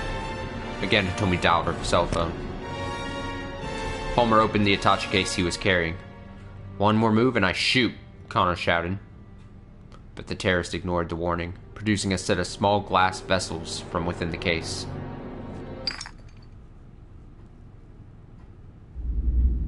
If you want to shoot me, then shoot me, he said. Assuming you don't mind this getting scattered about.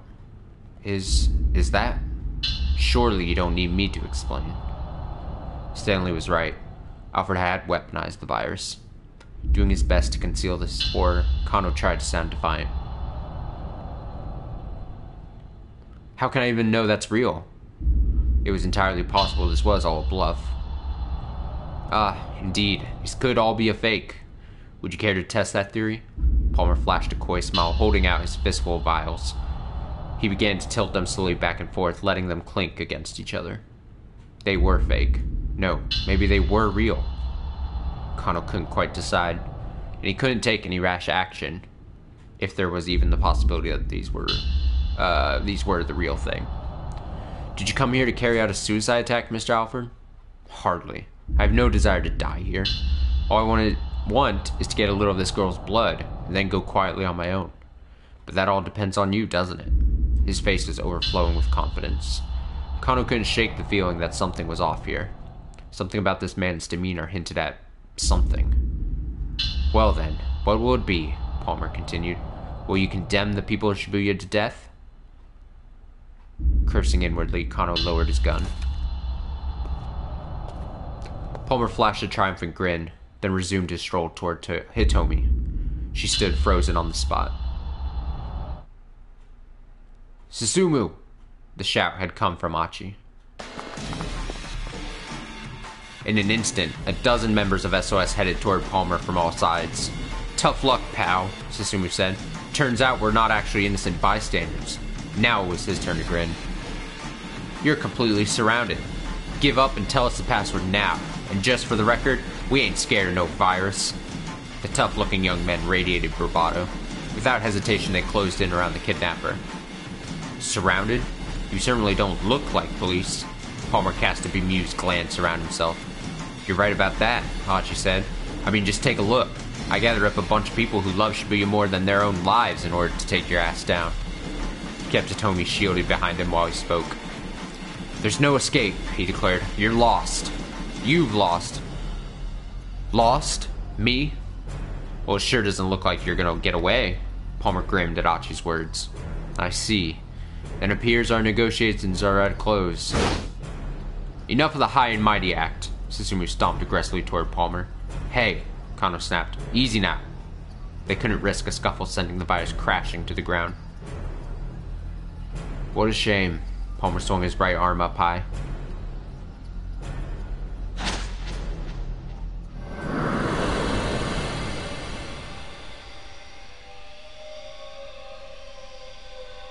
Everyone watched in dismay as his hand shot up. The vials he'd been holding sailed upward against the backdrop of the evening sky. Look out! Achi shouted. Catch him! Catch him!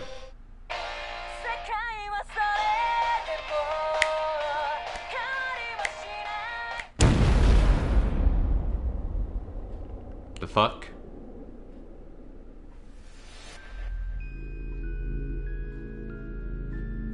A tremendous blast blew Kano off of his feet. As he crashed to the pavement, searing pain shot through his entire body. He knew at once that a bomb had gone off. But why? It didn't make any sense. Alfred had no intention of carrying out a suicidal terror attack. Kano was certain of that. If that had been his intent, he could have just done so at any time without going through the trouble of putting on this whole charade. Was there some reason that this guy would blow himself up under these circumstances at this specific moment? As he lay dying, Kano had a thought. Could it be? Has Stanley not come to the scramble because he knew this was going to happen? Why is there a Stanley thing here? Excuse me? Excuse me?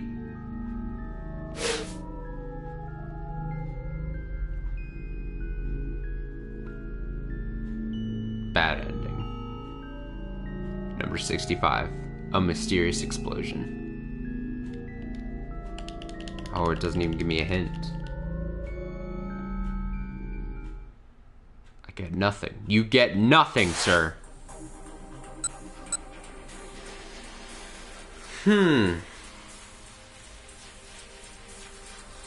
Stanley mode unlocked.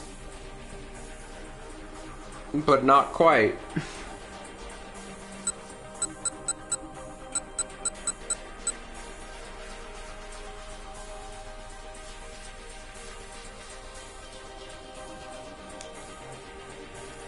Okay,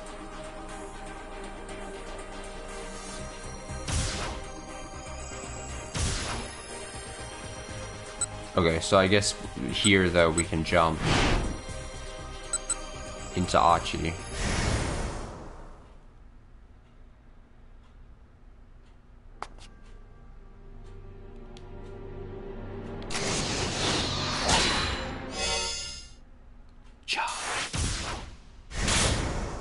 I want Stanley mode.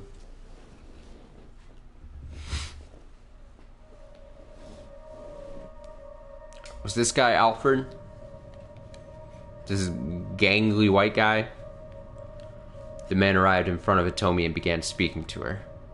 Hitomi, Maria, even Achi's father. This must be the guy who's responsible for everything. Achi felt a pressing urge to flatten him right there, then and there. Still, he knew he couldn't blow his cover until Kano gave the signal. Suppressing his raw emotions, he readied himself for action.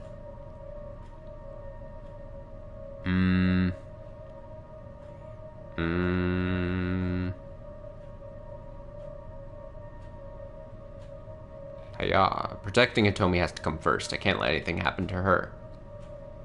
Protect Hitomi. Why hasn't it happened yet? Why hasn't Kano given the signal?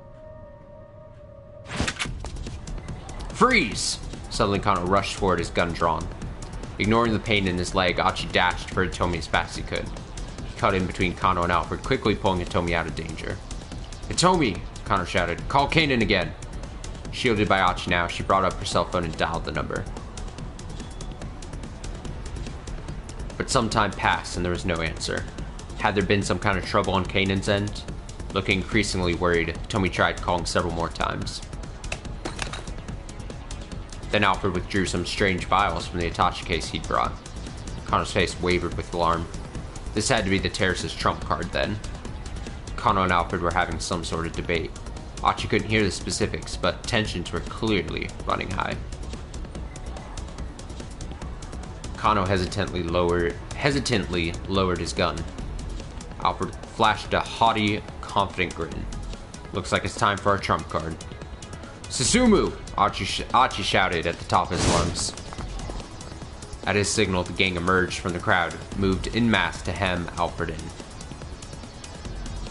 Surrounded, now the terrorist was visibly at a loss. You certainly don't look like police.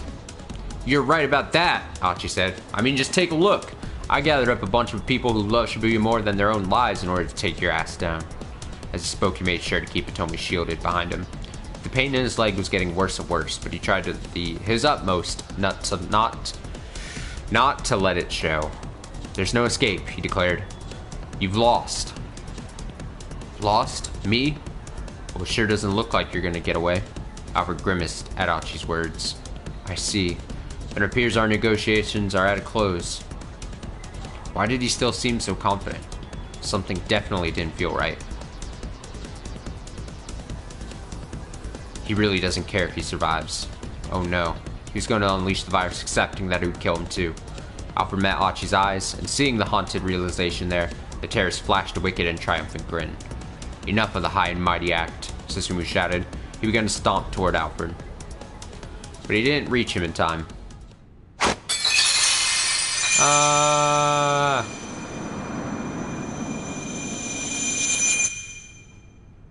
The vials in Alfred's hands went sailing high into the air. Look out! Catch him! Catch him! Achi gestured for his comrades to fan out across the open space. And kaboom! Then out of nowhere, a huge explosion blew Achi clean off his feet. His eardrums ruptured, and his world was engulfed in an eerie silence, as if time had stopped. As he lay crumpled on the pavement, the one thing that still rang in his ears was the tinkling of glass as countless vials smashed on the concrete.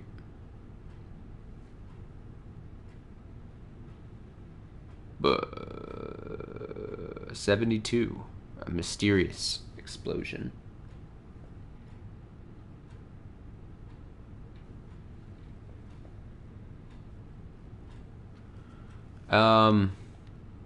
Okay.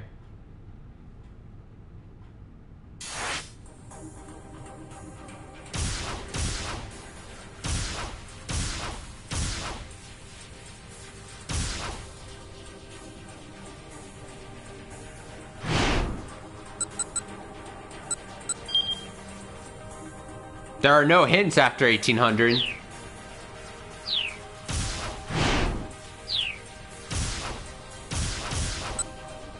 This game just making up rules.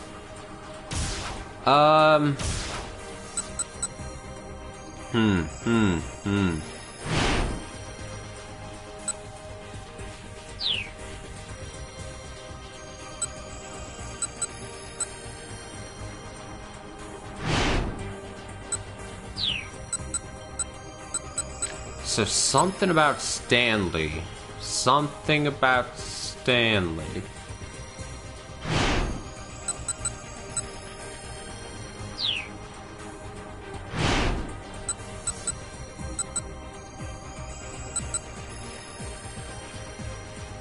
Just out of curiosity, I'm first going to see if picking the other option here does anything. My guess is maybe not. He had to hope talking with Kanan would work out. Kano waited for the call to go through. But Kanan never answered. Had something happened to her in Tatsuno? Kano felt his heart pounding. Now then, shall I take what I came here for? Palmer took a step closer to his homie. Kano reacted instinctively. Freeze! Drew his gun and trained it on the criminal. Nearby pedestrians scattered in fear. Yeah. Did nothing. Okay.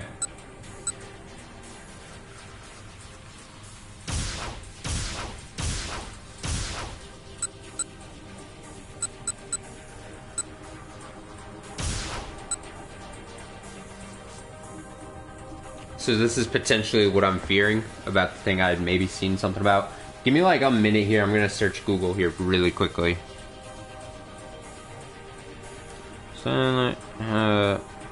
No, 428.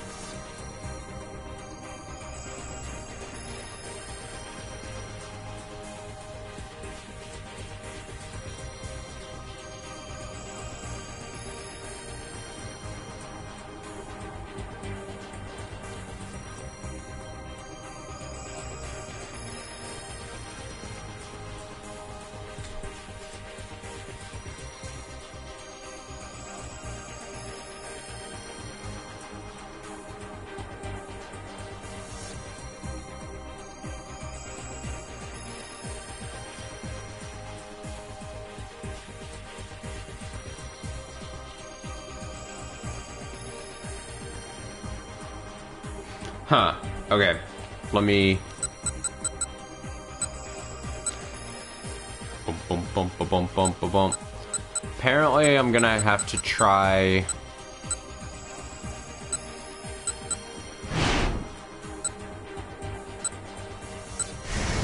something here.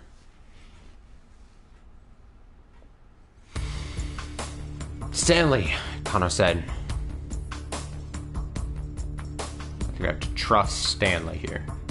I understand. Do what you have to and come back soon. I'm sorry. I wish I could tell you more. It's alright. I'll find a way to get by. Kano had a vague idea of what Stanley was up to. He probably felt he needed to keep things hidden, even from his own allies, in order to help keep Alfred in the dark. Or at least that was Kano's guess. This was no ordinary opponent they were up against. Keeping secrets even among friends wasn't necessarily a bad call. Kano, promise me one thing. What's that? Once this is all over, you'll go have a beer with me. Sure, alright. Kano couldn't help but smile. That's a promise now, remember?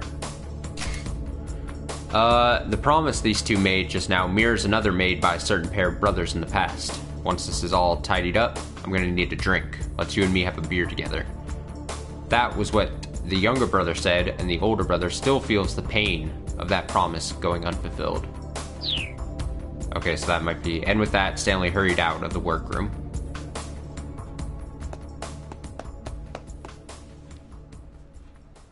Now I think Stanley mode is truly unlocked.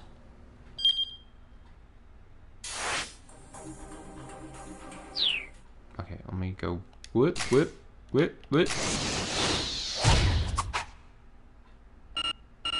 What do you mean, no? What do you mean, no? No! What the fuck?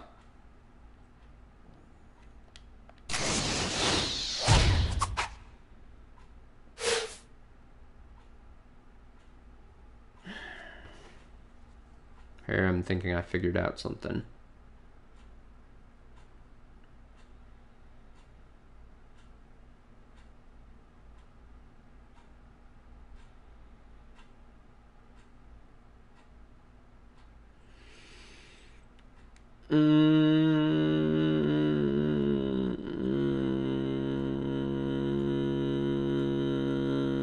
This is the sound of me thinking.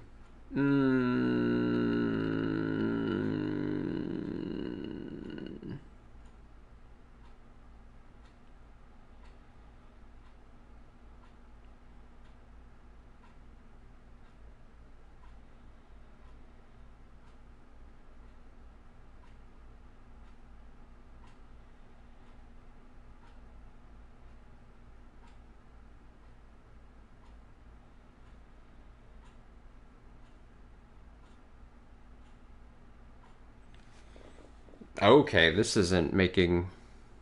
This...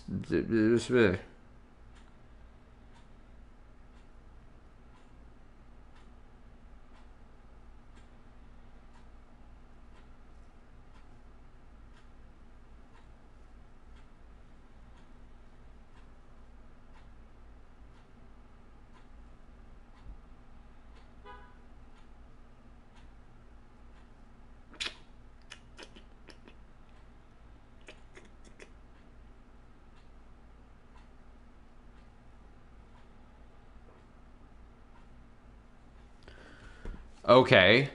Okay. Okay. Going back even further.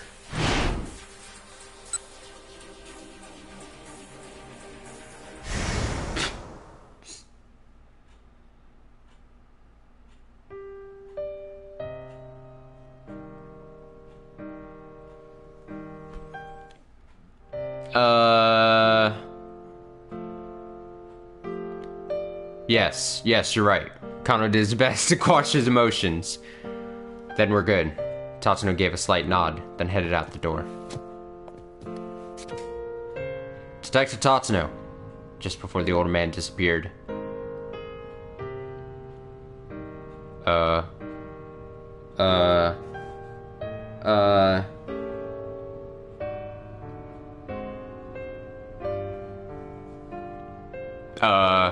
Kano gave him a silent salute. It was a breach of protocol to salute while in plain clothes and without his cap. Still, it was the best way he had to let Tatsuno know how he felt. I'll leave the rest to you. Tatsuno took one last look over his shoulder before finally leaving the workroom. Look at this! A Tatsuno route! Tatsuno mode unlocked.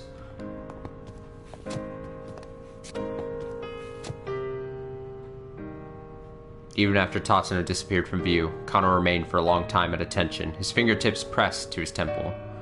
He squeezed his eyes shut, but still the tears he'd been holding back poured down his cheeks.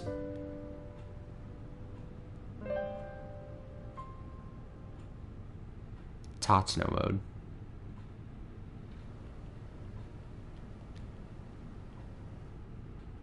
Tostino mode.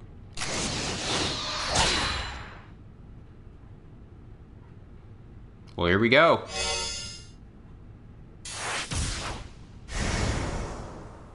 Well, look at that. Completely new little thing, node.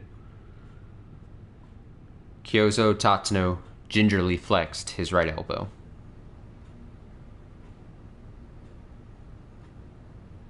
It was still a little sore, but it shouldn't interfere with his ability to drive. Does that hurt? Asked the girl called Kanan. No, I'm alright. Good thing I didn't kill you, she said, her tone matter-of-fact. You ought to thank that younger detective. If he hadn't stopped me, you wouldn't be here right now. Is that right? Tatsuno looked over at Kano. He was talking to Achi and the others about something. The last time Tatsuno had seen Achi had been back at Katone's wake. He felt a strong surge of emotion, seeing how the boy had grown into a fine young man. Are you sure you don't mind driving? Kanan's voice snapped Tatsuno back into the moment. Yes, it won't be a problem. Back when she'd attacked him on that rooftop, she'd moved too quickly for him even to get a glimpse of her face. Now that he was able to get a good look at her, he was shocked by how young she looked. And yet there was a cold gleam in her eyes, a glitter of awareness with no trace of emotion behind it whatsoever. In his long career as a detective, Tatsuno had seen eyes like that before. It was a look he knew well. The look of someone who had killed, and had done so many times. "I'm so sorry about all this. Please, look after my sister," Hitomi said. She bowed deeply. "No, I'm the one who should apologize." Tatsuno would have liked to go on, to say that helping now was the least he could do to atone for what he'd done earlier, but he stopped himself there. Nothing he could say to Hitomi Asawa could possibly earn her forgiveness. Man, I'll just say, as much as I love this game, love the gameplay loop of it all, the story is great, has been great, still not done, whatever. These little barely findable things to unlock more of the path to the story kind of sucks. Like, let's assume I was very anti using a guide, or I never looked that up. I could have been going through this game for hours more, trying to figure out what the hell I'm supposed to do. Trying to find some little node to make a weird decision, to then be like, oh, now it's unlocked the fucking Tatsuno route, and there's the Stanley route. It's my one complaint of this game. Just saying. Nothing too major, but like, Jesus. Silently. Like, I can't even tell if that's too harsh on my part. Like, there's one part of me that's like, it's a fucking visual novel. It shouldn't be like I'm trying to solve a fucking Millennium Puzzle over here to try to unlock just the story I want to see. Silently, Tatsuno lowered his head. His subsequent actions would have to make up for his crimes. He had hope that this was possible. "Kanan, you look after my sister too." Hitomi bowed once more. "You two know each other?" Tatsuno looked at the two girls in surprise. "Kanan is my sister's friend," Hitomi said. "I just met her for the first time today." What strange series of events could have transpired for Marie and Kanan to wind up as friends? Tatsuno felt a prickle of curiosity, but now was not the time for that conversation.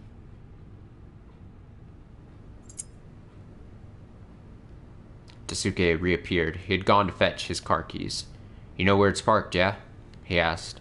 "Same as back in the day?" "That's right. Over where we always hung out with Kotone back in grade school." All at once, Tatsuno was hit with a surge of childhood memories. Flashback, flashback, flashback, flashback. The sky was a piercing blue. The droning of cicadas echoed in his ears. A refreshing breeze brought intermittent respite from the heat. During summer vacation, they spent their days here in the parking lot behind Daisuke's house. As Tatsuno and Daisuke played near the stairs at the side of the lot, the blazing sun beating down on them, Kotone would always come along with some iced barley tea for them. The two boys would race to see who could drink theirs up the fastest. The cold and fragrant tea flowed down their welcoming throats. Most of the time, it was Tatsuno who would finish first. Daisuke often wound up choking and spitting his out. Kotone would flash him a motherly and sympathetic smile. Then Daisuke would grin back at her sheepishly and fuss with his hair. That had all been nearly 40 years ago, but Tatsuno could envision their smiles as vividly now as ever. They were his only fond memories of his childhood.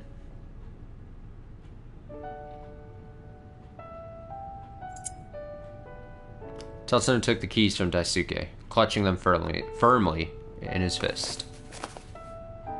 "Alright," he said, "we'll be back." He lifted up Maria and, with Kanan supporting her on the other side, began to head for the door. Kind of like this pairing, though. Tatsuno and Kanan. I'm really curious how this is gonna go. Then Kano called out to him. "Detective Tatsuno, There was a look of sadness on the younger man's face. "Don't let yourself become a detective like me." Tatsuno had the words right on the tip of his tongue, but he swallowed them back down. It suddenly seemed pretty petty to trivialize the aspirations Kano had held for so long. Once Maria is a safe, I'll turn myself in. After he made sure that Maria got to the laboratory, he would cease to be a detective and instead would simply be a criminal. In Japan, a charge of plotting to commit the crime of murder carries a prison term with labor of not more than 2 years. But despite the failures that had brought him to this position, nothing he had said up until now had been a lie. Of that much, he could be proud. Never lose sight of what you're supposed to protect. Ever. He could at least try to be the detective Kano had so admired until the very end. As Tatsuno left the room, Kano saluted him crisply. Ordinarily, a detective wouldn't salute in plain clothes or without his cap.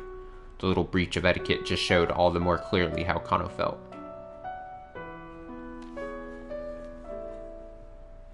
If Tatsuno hadn't been holding Maria up, he would have returned the gesture.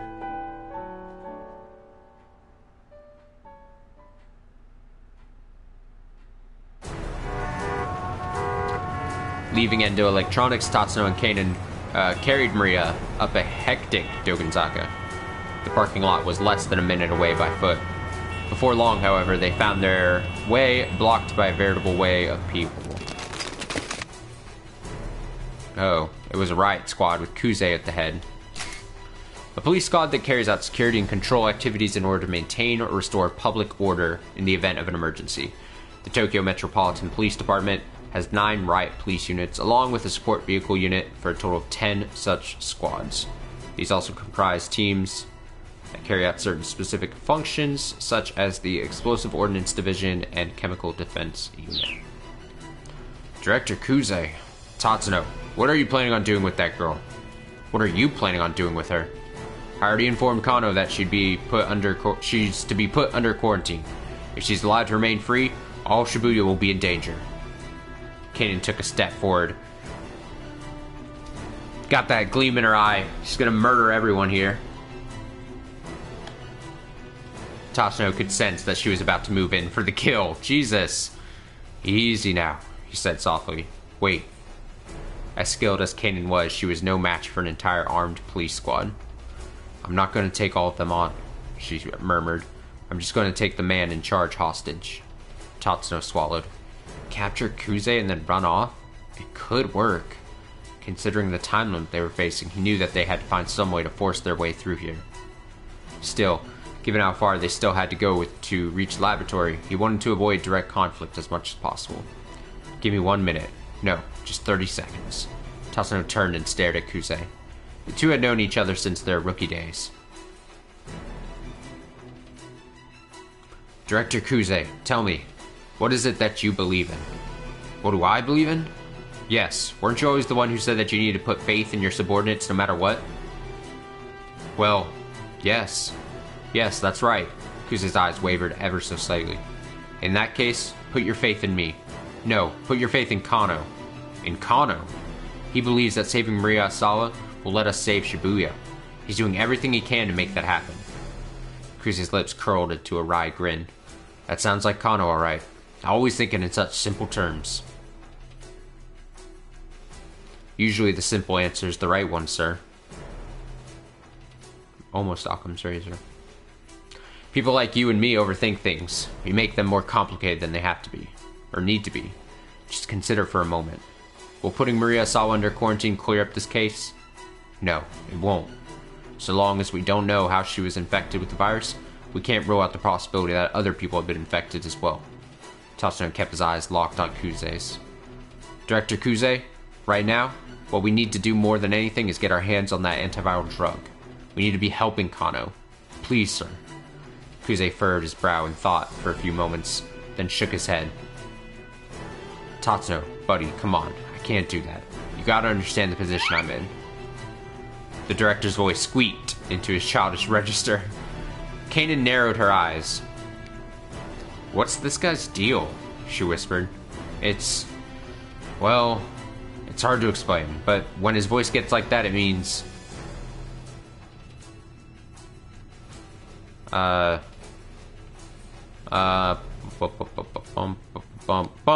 He was confused. Now was their chance to make a run for it. Tatsuno signaled with his eyes to Kanan, then got ready to sprint past Kuze and his team. He didn't get the chance to, though. Ugh! Suddenly, Kuze let out a pained yelp. Then, as Tatsuno watched in surprise, he proceeded to collapse onto the pavement. Ah, it hurts! It hurts.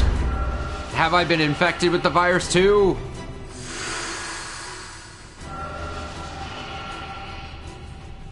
I tried to do a voice thing there, and like my throat just made me cough. The riot squad immediately rushed to the director's side. As Tatsuno stood there, dumbstruck, Kuze secretively flashed him a knowing wink.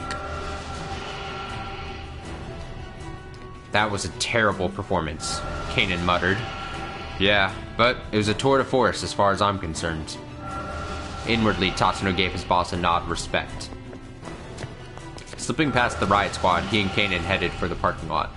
Several members of Kuze's team hurried to chase after them.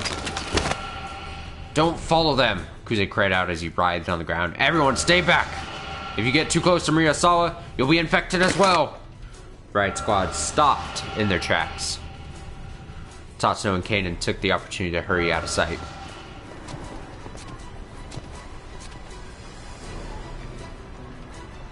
Darting through some narrow alleyways, they arrived at the parking lot. The area had changed since Tatsuno's youth, but some of the old air of nostalgia still lingered. There it is. He spotted the minivan with Endo Electronics written on the side. Okay. Tatsuno gently laid Maria on the back seat. She was still apparently unconscious. Once Kanan had climbed into the passenger seat, Tatsuno hit the gas and sped off. How far is it to the lab? Kanan asked. Normally it would take about 15 minutes, but with this traffic, it's hard to say. Tatsuno avoided the stop-and-go of Dogenzaka, taking side streets as he headed toward Shibuya Station.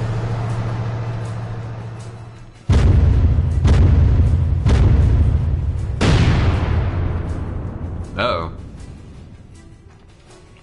Once they had re-emerged on the main thoroughfare, however, he spotted a checkpoint set up ahead. Barricades and armored vehicles were blocking the road. The scale of the security effort showed just how grave the situation truly was. Tatsuno hit the brakes. What do we do? Kanan spoke without taking her eyes off the barricade ahead. Tatsuno thought for a few moments before arriving at an answer. Don't plow on through, Jesus. They talked their way through. Wait here, I'm going to try something. What are you going to do? A little bit of persuasion. Tatsuno reached for the door handle, but Kanan stopped him. Don't, she said, keeping her eyes fixed forward. You'd just be wasting your time. But Tatsuno didn't get to finish his thought. Jesus. A patrol car came roaring out of a nearby side road. What the? The police cruiser sped past the minivan and cut to the left, turning to head right toward the roadblock. Crashing into the barricade, it plowed on through, not stopping until it slewed up onto the curb beyond. The car's impact had made enough space for another vehicle to slip through in its wake. The minivan barreled on through the checkpoint. Tatsuno wondered who in the world had been driving the cruiser. I don't fucking know. Was it Stanley?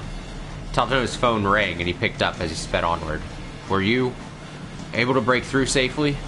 It was the voice of Detective Kajiwara. Oh, Kajiwara. Tatsuno had thought he was at the Asawa residence. That patrol car just now, that was you? A call came in from Task Force HQ, saying that Kano had found Maria. No, it's not Yanagashita is gone for all we know. Yanagashita is fucked off. He's like, uh-oh, it is getting bad here in Shibuya. I am out. This is my perfect time to escape. Peace. He's gonna start a new life, join witness protection program.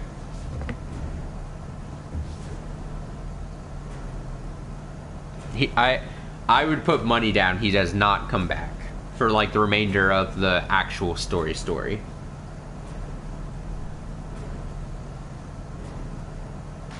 No, it doesn't work like that. No, he is not the final boss. I refuse. Where was I? Saying that Kano had found Maria, I figured... Sorry.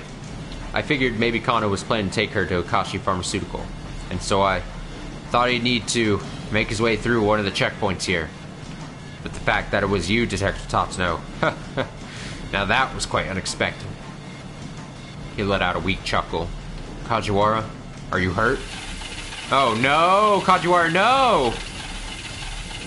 Oh no. Second best character. No, don't worry about me. Just, please, help Maria. I made a promise to her father that I'd save his daughter. No matter what. Tatsuno could hear the energy draining from Kajiwara's voice. Understood. I'll keep that promise for you then. Thank you. The line went dead. He crashed headlong through that barricade. There was no way to come out of that uninjured. I'm sorry, Kajiwara, Tatsuno said to himself under his breath. And thank you. He bit his lip, then stepped hard on the gas can.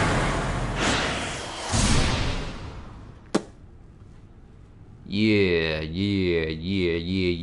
Keep out. Alright, well now what do I do? Now what do I do, game? I'll keep out at 8:25.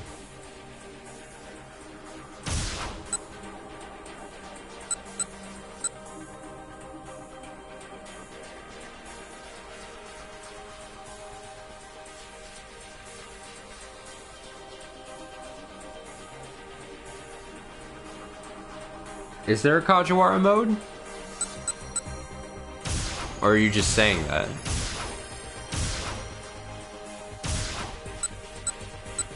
You're gonna... Yeah, but it could be from earlier timeline. Next you're gonna tell me that there's a Yanagashita mode that starts from the very beginning. You start the whole game and play through the whole timeline just from Yanagashita's viewpoint.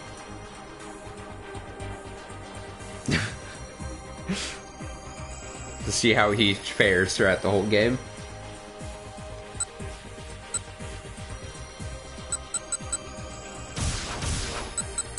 Okay, so there's gotta be then...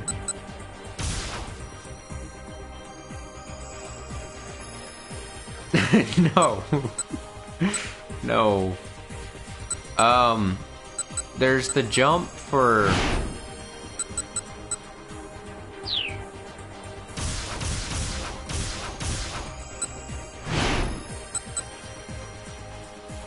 Is this it? I mean, I might as well just see.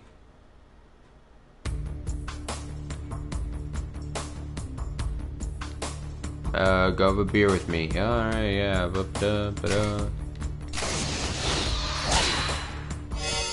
Oh, okay. Stanley mode! Alright, so I guess apparently you just have to do Tatsuno mode, and then you get Stanley mode. All the modes. Yanagashita mode. Chiaki mode. Cheery mode.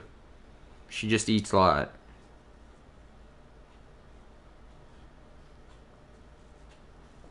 It was 6:00 p.m. Alfred had contacted the motley team at Endo Electronics, and the situation had immediately deteriorated. But the new developments had also provided them with one big chance. A chance that Alfred might appear in person at long last. You did fine. Jack Stanley set his hand on Kano's shoulder. A weak smile came to the detective's face.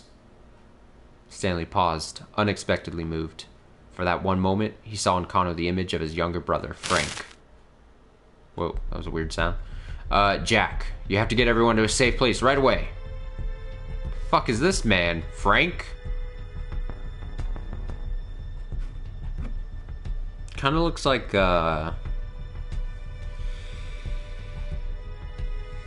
what's the Frodo actor guy? I don't fucking remember his name at the moment. Frank's nervous shout echoed through the hotel lobby. Stanley's younger brother was a member of the bomb and arson squad. Subsection Elijah Wood, yes, that's who I meant to say. Subsection of the Chicago Police Department's Bureau of Investigative Services, BIS, that handles investigation of bomb and arson related cases. This was 2 years ago. The CIA had obtained intel that Alfred was targeting a high-class hotel in Chicago for a terror attack. Stanley and his team had searched the hotel interior and had discovered the bomb set inside a large planter. Also, hopefully I can go for like another hour and a half tonight. And then we'll size up the progress we might have left in the game, and that'll determine what we do tomorrow. Like I said, we might be starting early tomorrow after work. When Frank arrived at the scene and saw the explosive, his expression grew grim. The detonation trigger is set in the worst possible place. It's going to be a bastard to remove it. In that case, you need to get out of here too, Frank, Stanley said. No, I need to make sure I can figure out how this thing is set up, so the disposal unit knows what to do when they get here. I'll be alright. Look, you can probably see it from back there. Stanley could indeed see the small explosive from where he stood. It was held in place by several screws. The timer had just ticked down past the 30-minute mark. There's plenty of time left for the disposal guys to get here. Jack, I need you to help finish evacuating the building. There are a lot of people who haven't gotten out yet. But, Stanley hesitated. From a cold and logical perspective, Frank was right. He had a job to do, and if Stanley listened to his personal feelings and tried to usher his brother out of there, a lot of innocent people might die. Alright, he said. I understand. Heck, if we had something as simple as some dry ice, we could just freeze this thing. Frank grimaced as he eyed the bomb. Dry ice, huh? I don't suppose ice cream would do the trick. Terrible. That'd be a waste of ice cream. You'd be better off just eating it. Of course, even dry ice would be a long shot in place of actual liquid nitrogen. The brothers looked at one another, and for a moment the tension dissolved into laughter. Alright, Stanley said. I'll be back. Hey, Jack. Once this is all tidied up, I'm gonna need a drink. Let's you and me have a beer together. Sure. You got it. Stanley headed for the hotel lobby, which was still overflowing with guests.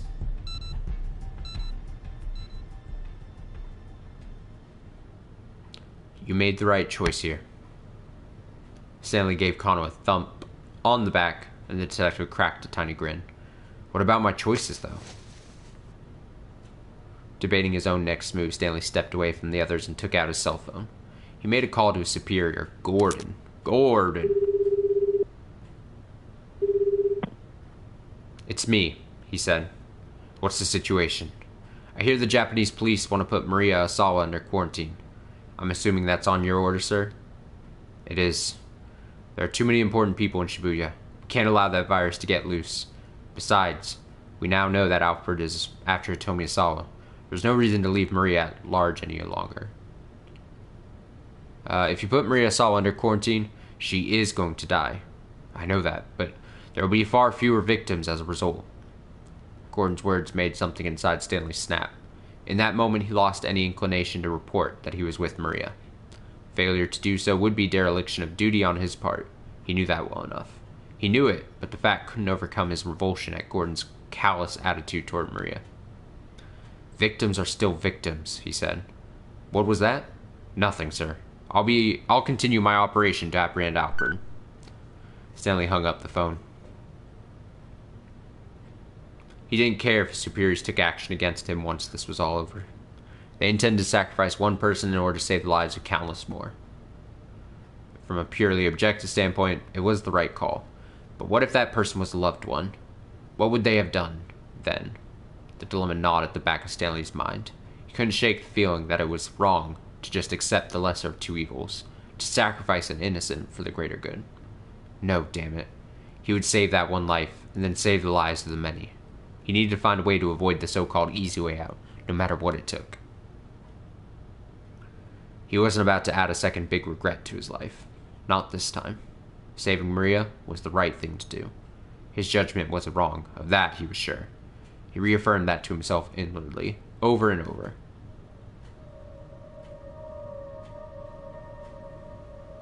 Kano was watching Tatsuno prepare to depart. The group had put together a reasonable plan of action. Tatsuno and Kanan would head to the lab with Maria and attempt to get the antiviral for her. Stanley would accompany Kano and the others to the scramble to apprehend Alfred. It was a two-pronged plan of attack. Still, could they really count on things going as smoothly as Kanan had suggested?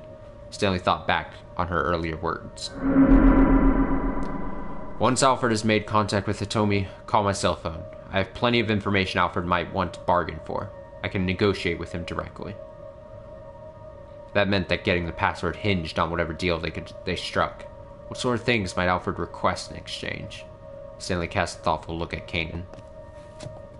She was helping Tatsuno to carry Maria out of the room. Stanley doubted she'd answer if he asked just what her bargaining chips were.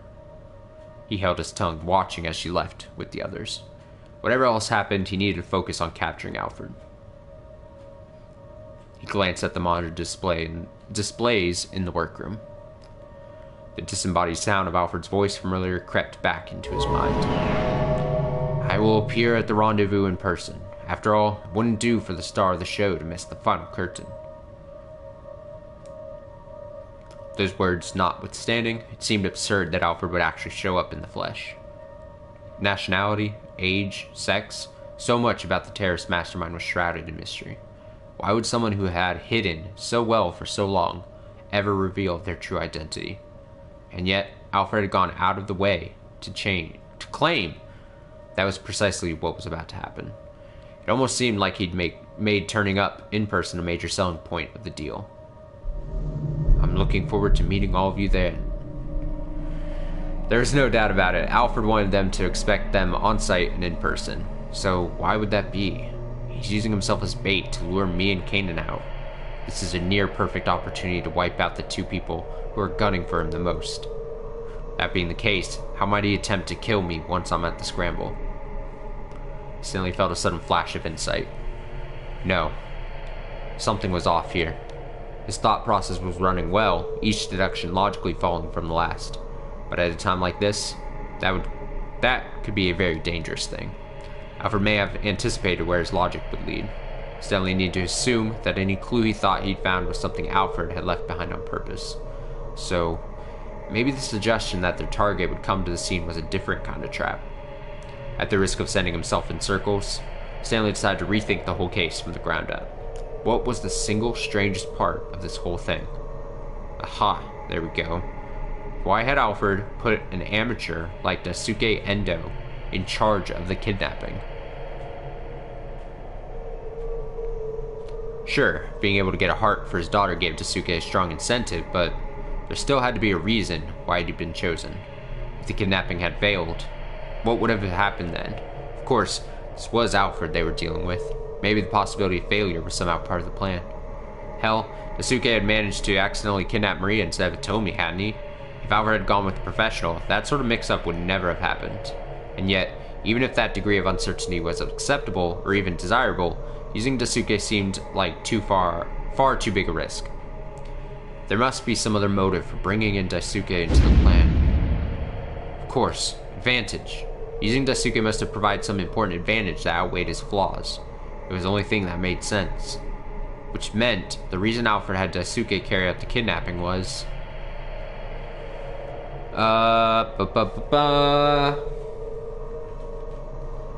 Keep his true identity secret.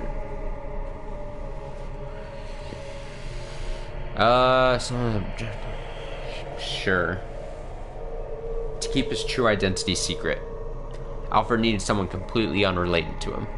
A stooge like Daisuke, who, even if they were arrested, wouldn't be able to lead the way back to the mastermind. Was that the thinking here? No. The fact was that as soon as Daisuke was caught, he'd spilt everything about the organ trafficker. That was a predictable weakness that Alfred must have anticipated. So why had Daisuke been chosen? Stanley felt like he was right back where he'd started. If Maria hadn't been mistaken for Hitomi in the first place, the situation wouldn't have become nearly as complicated. That was the thing that really made him wonder. Daisuke must have been an amateur, may have been an amateur, but would he really have made such a rudimentary mistake when his daughter's life was on the line? Stanley decided to take it up with the man himself. Mr. Endo, let me ask you something. Did you know Hitomi had a twin sister before the kidnapping? I didn't, no. So when did you find out? After I'd had Maria kidnapped, the organ trafficker took one look at her and said I had the wrong girl. Said I was supposed to have abducted the younger one. He never mentioned Hitomi having a twin before this all started? No. If I'd known, I would have been a lot more careful. Alfred had certainly known that the Asawa girls were twins, but despite the added risk that fact implied, he hadn't told Daisuke. There was only one logical conclusion. Daisuke's mistake hadn't been an accident. Alfred had intended for the wrong sister to get kidnapped. By using an amateur, Alfred had set up the police to write off Daisuke's kidnapping of the wrong target as a simple misstep. Had Daisuke been brought in simply in the name of camouflage? But why? Alfred was after Hitomi's blood. Daisuke was after Hitomi's heart. They both wanted the same thing, so why target Maria instead? Stanley's train of logic had run out of steam again. Still, he was sure he was going on the right track. He just needed to keep following till he found out where that track would lead. Where's the storeroom where you were keeping Maria? He asked. Daisuke hung his head. It's out behind the shop. Why do you ask? Would you mind showing me? There's something I'd like to check. At this point, he needed to go back over everything, right from the beginning. He followed Daisuke out to the storeroom. Daisuke.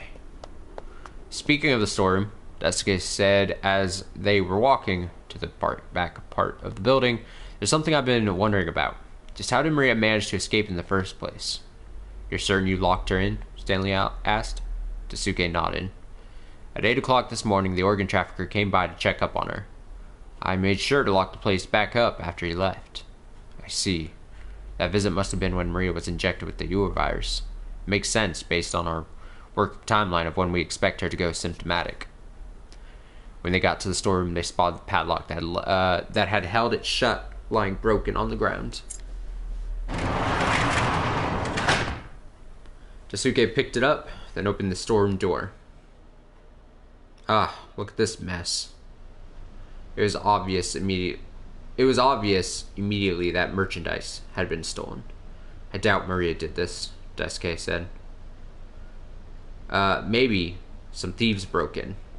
He made a quick inspection, assessing what had been taken. Some digital cameras and laptop computers were missing. This looks like the work of some local thugs. This kind of thing has happened to me a few times before. Daisuke let out a sigh of exasperation. Stanley, meanwhile, was carefully looking around inside the storeroom. Where did you have Maria Asawa? He asked. Behind those cardboard boxes. The boxes he indicated were piled high, closing off one corner of the room. If Maria were unconscious behind them, the burglars might have never noticed her. So Maria was able to escape from the storeroom thanks to the burglars breaking the lock, Stanley mused. Just what impact had that stroke of misfortune had on Alfred's plan, he wondered. What had Alfred planned to do with Maria if nobody had broken in? He was going to trade her for Hitomi. It certainly seemed reasonable enough. He needed to kidnap Maria in order to infect her with the virus first and foremost. And she had indeed been injected with it at 8 o'clock that morning. Next, Alfred would have carried out a hostage exchange for Hitomi in order to obtain her blood. Maria would be free to go, but infected with UA. What purpose would that serve? It was simple enough to deduce. Once he learned that Maria had the virus, Kenji Asawa was certain to take action. He'd bring her into the storage facility in order to administer the antiviral, just as he had done with Hitomi. That meant the storage facility would be opened once more. That was what Alfred was really after. A way in so he could destroy the antiviral samples at the lab. It was the only logical conclusion. Infecting Hitomi 6 days earlier had ensured she would be carrying the DDS in her body, but it also had served as a sort of dry run for today. If it turned out that Asawa wasn't able to access... Oh god, I'm yawning a lot. The antiviral storage on his own, the entire plan would fall apart. told me it had been a test case in order to make sure. The negotiations at the Scramble were almost certainly a smokescreen. Alfred wanted to lure Stanley, the others, to the Scramble in order to clear, the way for an assault on the lab in the meantime. The first order of business was to stop him from getting inside. But how? Should Stanley lead the stakeout at the Scramble for Kano and the others while he headed to the lab himself? He couldn't decide that alone. He headed back into the shop with Daisuke to see where things stood with the others. Keep out. Keep out. There was a jump, though. We've seen it, right? I believe. Jack.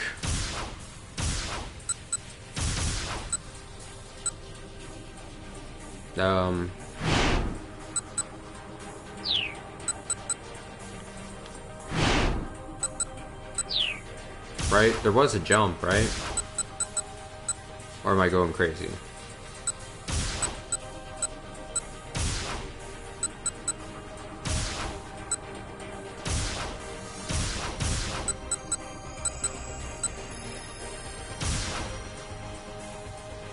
Like we had seen a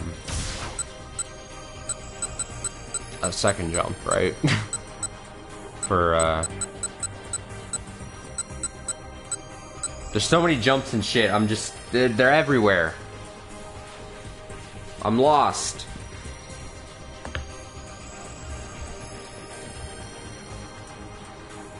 Let me see.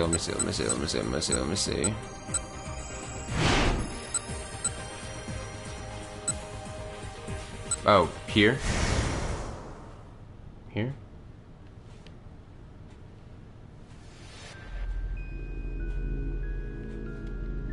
So they dying, kind of what I thought. Could it be, had Stanley not come to the Scramble because he knew this was going to happen? No, fuck, no, go! Back! Back, shit, fuck! I clicked the wrong thing. Damn it. Go back, please. No bad ending, no.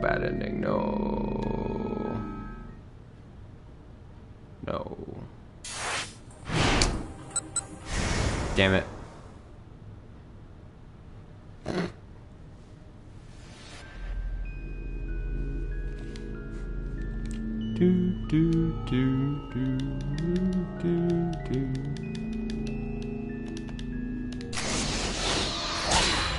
Aha.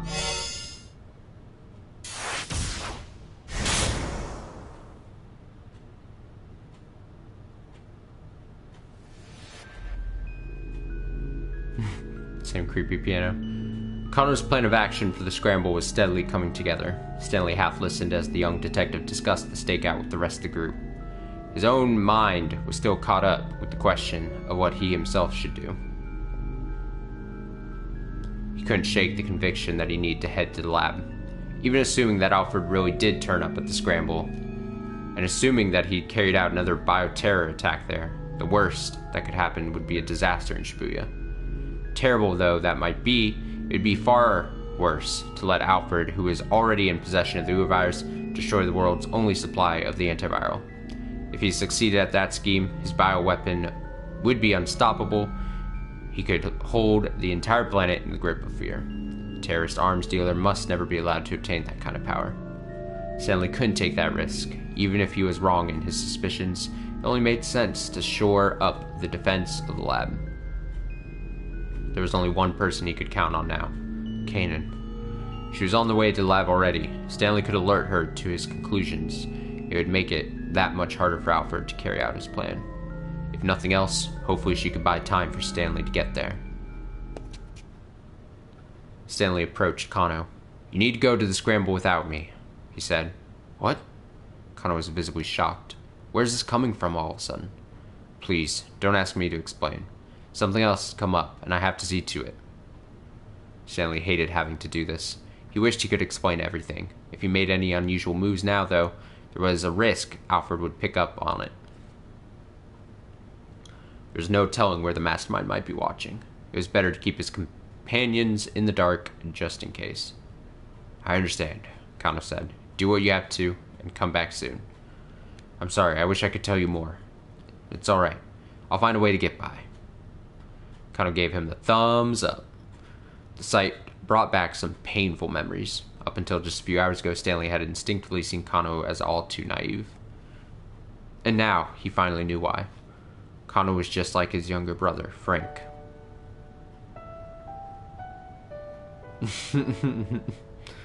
They might have looked very different, but in the way they mixed up their responsibilities with their personal feelings, they were totally alike.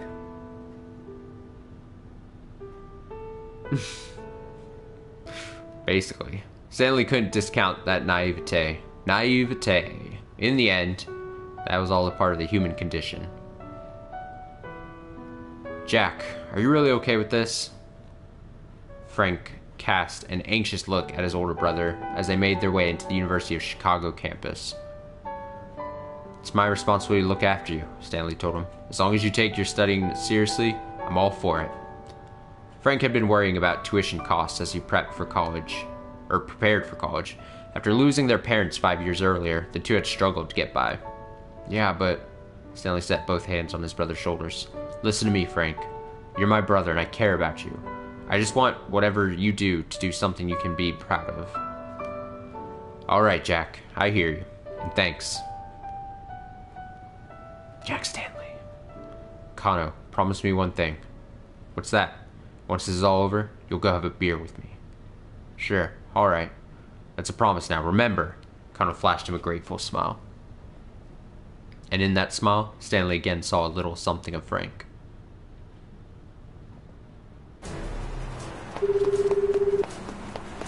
Hurrying out of Endo Electronics, Stanley dialed up Tatsuno as he ran along. It's Stanley. What's going on? What I'm about to tell you is mere conjecture on my part, but for now, let's assume I'm mostly on the right track. He took a deep breath and steeled his nerves. I think Alfred is heading to the lab. He's planning on hitting it, to destroy the antiviral. Are you serious? Tatsuno's voice was laced with apprehension. Yes, you need to turn back right away. I'll go to the lab with Kanan. The detective's only reply was silence. Did you hear me, Tatsuno? This is an opponent who's out of your league. Turn back. I'll handle that. I can't do that.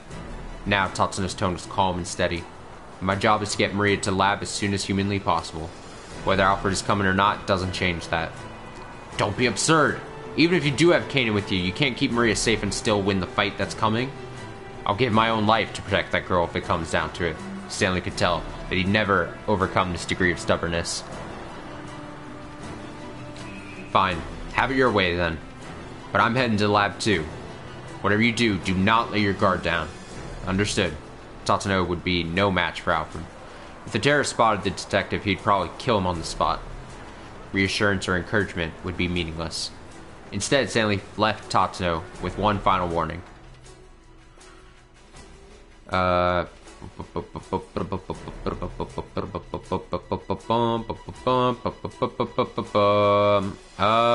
mean... A sounds dumb.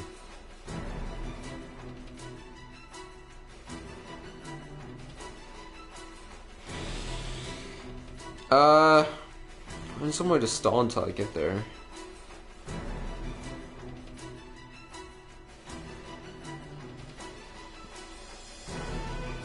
Fuck it. Just keep Maria safe. That's your job.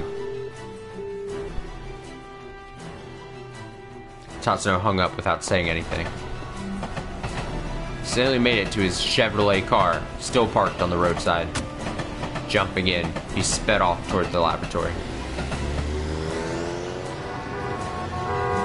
Traffic had gotten pretty congested by the time he made it out into the main road.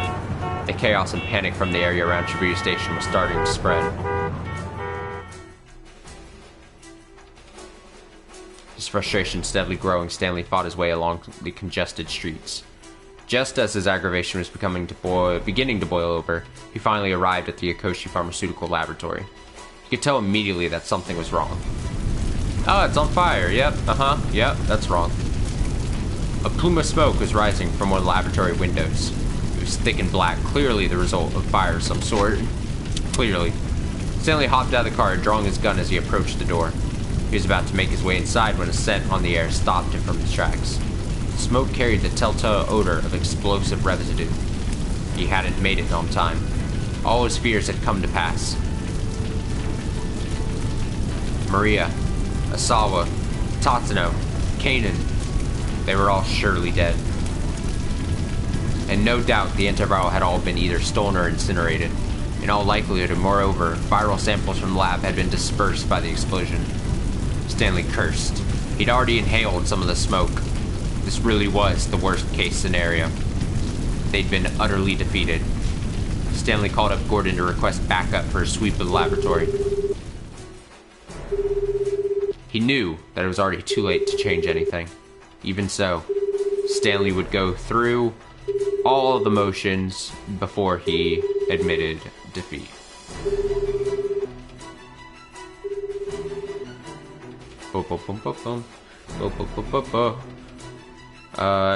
Bad end number 80, complete failure. I don't like the name of that at all.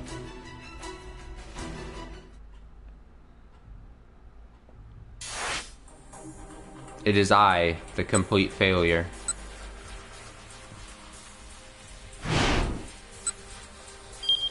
Yeah, it's still gonna be like, no hints for you, sir.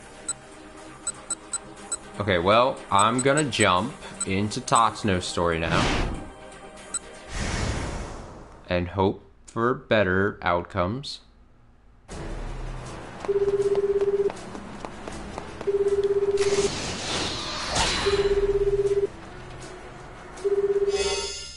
Answer your phone, Tatsuno.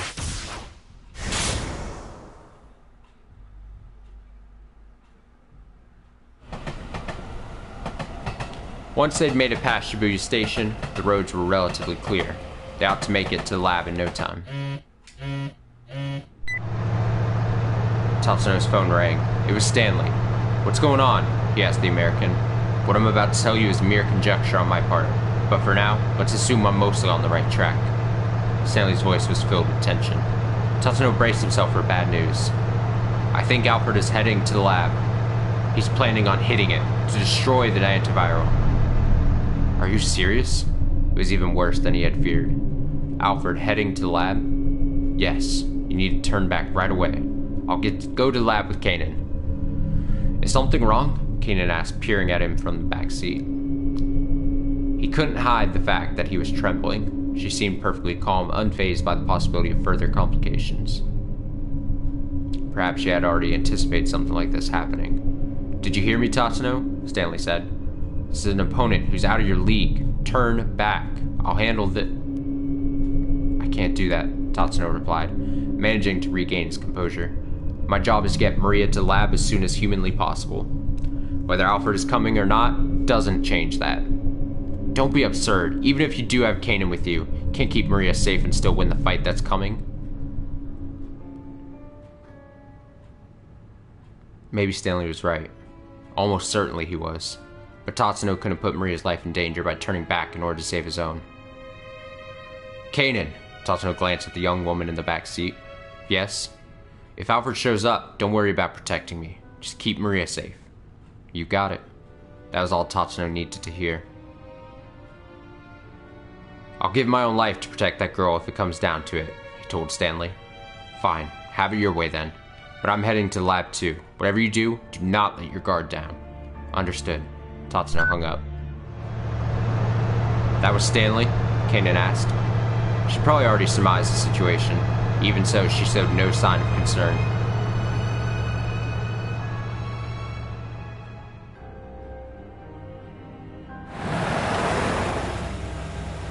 At last, the minivan arrived at Akoshi Pharmaceutical. Tatsuno pulled up at the front gate and got out of the vehicle. Off to one side of the entrance was an intercom for contacting the security room. "I'm assuming you already heard the details from the director?" Tatsuno barked into the intercom. "Open up." "We haven't heard anything from Director Osawa," security guard spat back. "And moreover, the laboratory is currently on lockdown. I'm sorry, but not even Director Osawa is allowed inside." "That's ridiculous." Tatsuno scowled at the intercom in frustration. Then a car came racing towards him along the street. The sound of screeching brakes filled the air as the vehicle skidded to a halt, and then Kenji Asawa jumped out from the driver's seat. "He's back! Maria!" Asawa rushed over to Tatsuno, then to Maria where she lay in the minivan. He looked carefully at his daughter's face. "Oh, thank goodness. She still hasn't gone symptomatic." "Mr. Asawa, why aren't people being allowed into the laboratory?" Asawa tilted his head. "They're not?" Tatsuno explained what the guard had said. "That's ridiculous." Asawa immediately called the security guard on the intercom. He got the same story. "You've got to be kidding me," Asawa raged. "I'm the lab director here." But the security guard wasn't hearing it. "I'm sorry, sir. These orders came from Mr. Makino." "No. So am I just supposed to sit out here and watch my daughter die?"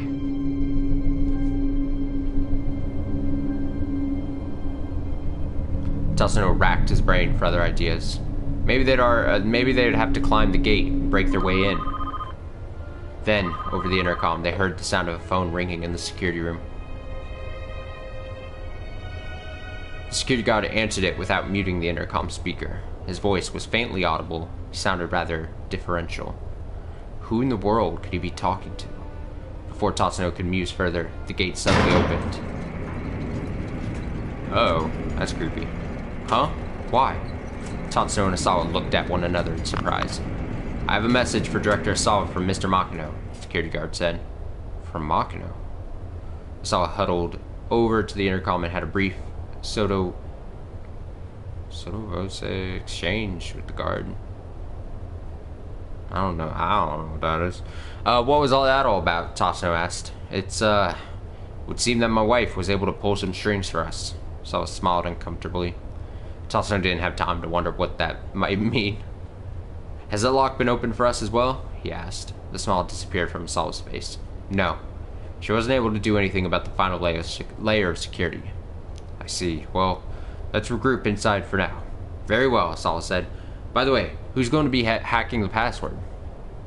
"I am," Kanan replied. "Ah, so you're Kanan. We should get you to the laboratory then." After checking to make sure there was nobody suspicious lurking nearby, Tatsuno headed into the laboratory with the others.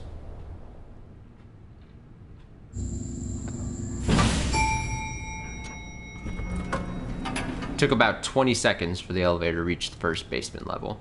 The biohazard storage area was evidently fairly deep underground. The doors opened to reveal a long, straight corridor. There was a door at the far end, with a device at one side for checking IDs. Kanan approached the device, setting the laptop she'd borrowed from the security room on the floor in front of it. She affixed the scrap of paper with Kenji Asawa's password written on it to one side of the monitor. Then she connected a series of cables to both the laptop and the device. Tatsuno tried to contain a sense of urgency, focusing on keeping watch over Kanan as she worked. Kanan began to slowly tap away at the keyboard. Her screen displayed a series of numeric values that changed with each keystroke. She checked the changes carefully, timing the movements of her fingers according to some formula. The ID device let out a warning sound, and the display lit up. Incorrect password. The input had been rejected.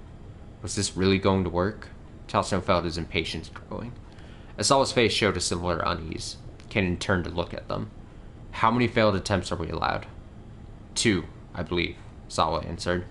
After a third failed attempt, the storage area is locked down and can't be reopened without input from the full board of directors. Kanan had already resumed typing before he finished speaking.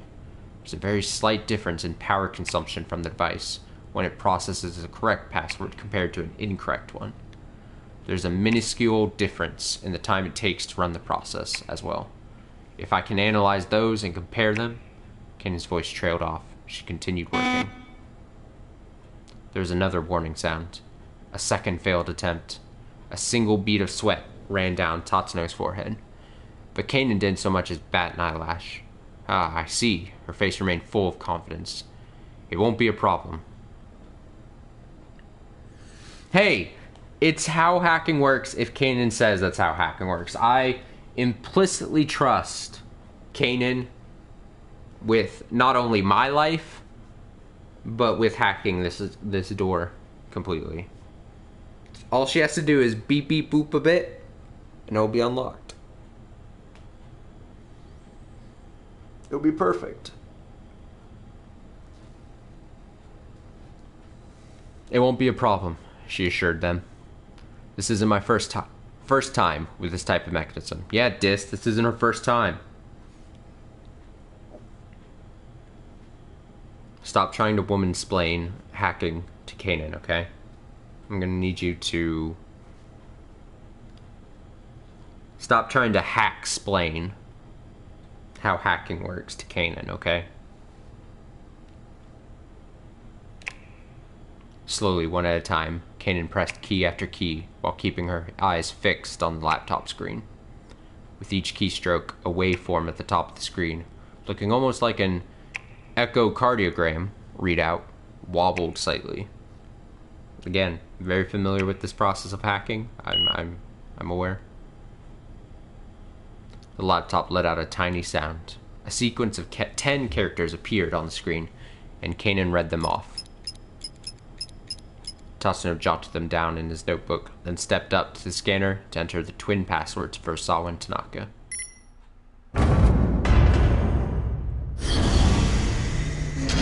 Oh, we don't even get to be told what the password is? The door opened. Kanan let out a sigh of relief. Osawa gathered up Maria and headed into the storage area. Tatsuno felt a surge of relief as he watched the two of them go. Kanan, meanwhile, was fastidiously putting away her equipment. What do you think? Tatsuno asked her. About what? She asked, her gaze as serious as ever. About Alfred. Why hasn't he shown up? If what Stanley had said was true, Alfred ought to be coming their way. It was both strange and unsettling that they'd be able to get inside without any interference. This isn't over yet, Tatsuno continued. Don't let your guard down until we know Alfred has been dealt with. Right. Kanan pulled out a pistol. You keep those two safe, she said. I'll go check things out front.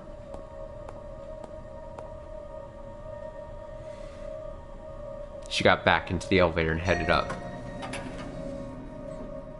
Kanan, all-around badass, hacking expert. Expert with a knife and gun, apparently. Great at murdering. Looks like she's 12. Left alone in the hallway, Tatsuno was enveloped by an eerie silence. He drew his gun from its holster, then went into the storage area to join Osawa and his daughter. His cane and the soles of his shoes echoed on the hard surface all around.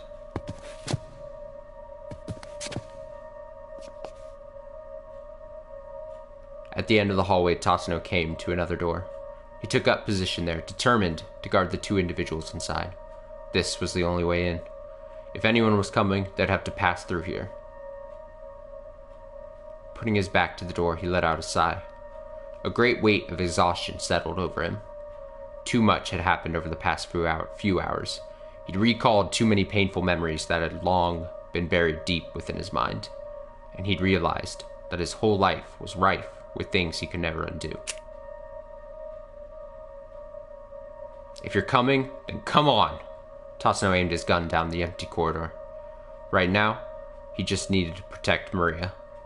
That had become his life's sole purpose. Jesus. Oh. Okay. Suddenly, the door that was in front of him was blown off of its hinges with a tremendous explosion. The shockwave traveling down the corridor struck him an instant later. Tatsuno had neither the time to wonder what had happened, nor any chance to avert his fate. Oh, an unforeseen situation. Huh.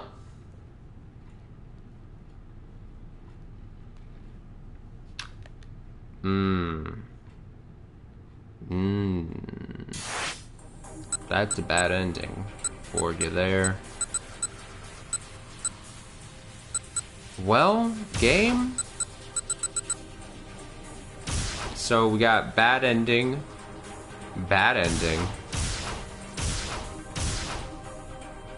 Bad ending.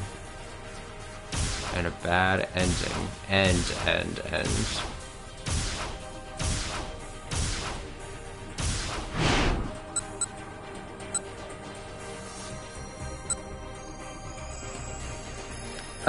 Huh.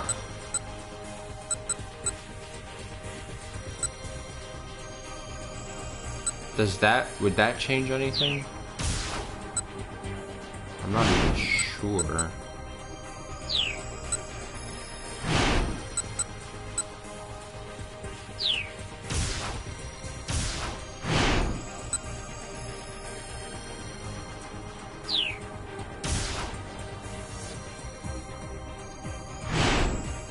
I mean, I can check. I can certainly check. Why do you seem so confident? Something definitely didn't seem right. It's just a bluff. He knows he can't get away. His only chance would be to try to spread the virus around and then take off while everyone is distracted. Which meant they need to just grab the guy and be done with it. Enough of the high and mighty acts, Sumi shouted. Evidently he shared Achi's opinion. He began to stomp toward Alfred, but he didn't reach him in time. No, not again. Not again. The vial's now pretend. Yeah, okay. Bad ends. Well, now fucking what? Let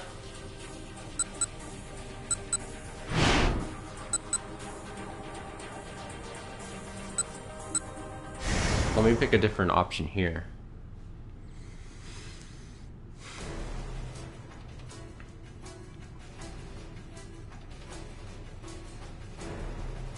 Here. Find some way to stall until I get there. If he realizes we're onto him, we're done for. Tatsuno hung up without saying anything.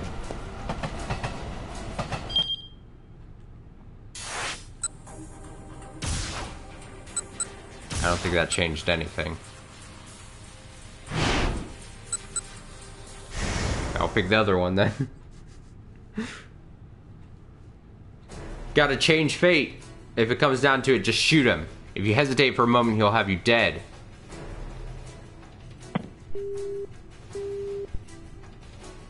I don't have much confidence in that either, changing anything.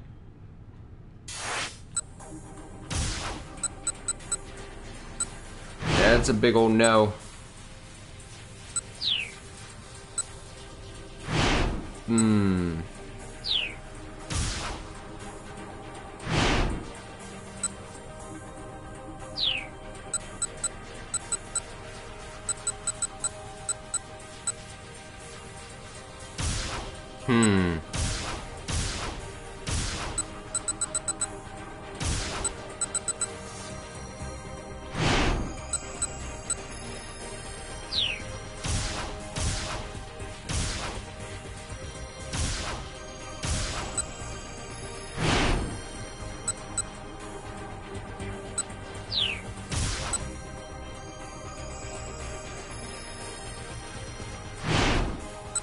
I just want to make sure this jump to Achi doesn't do anything. I wouldn't assume, but...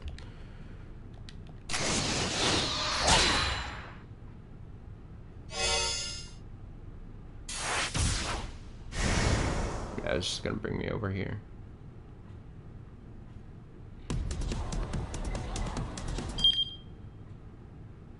That's no good either.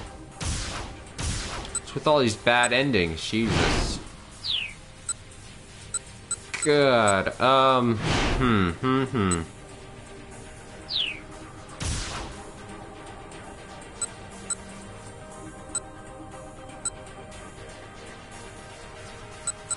Why do I feel like there should be...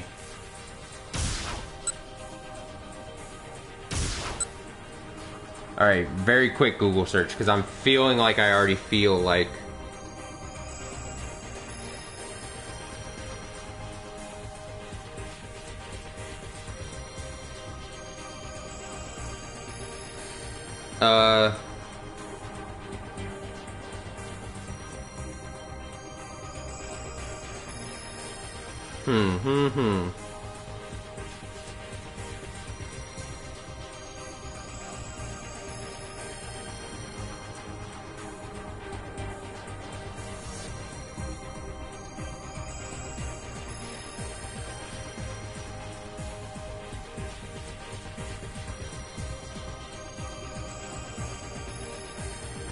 No, this isn't helpful.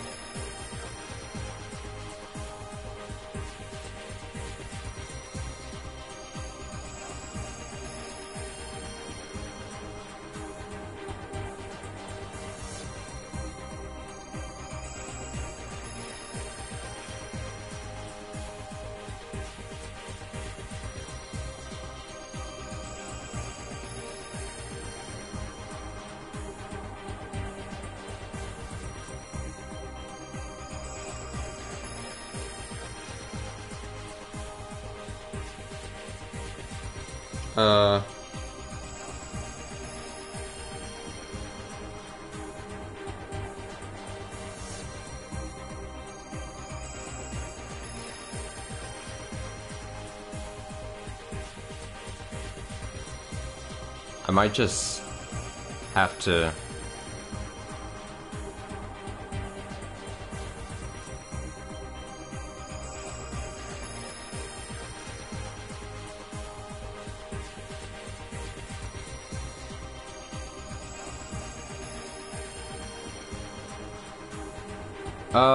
Stanley, me,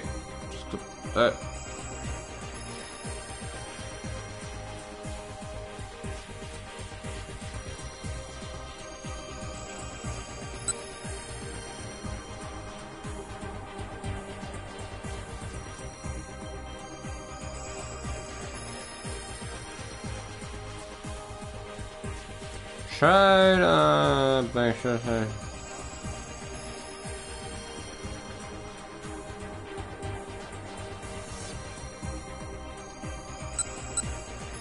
The fuck?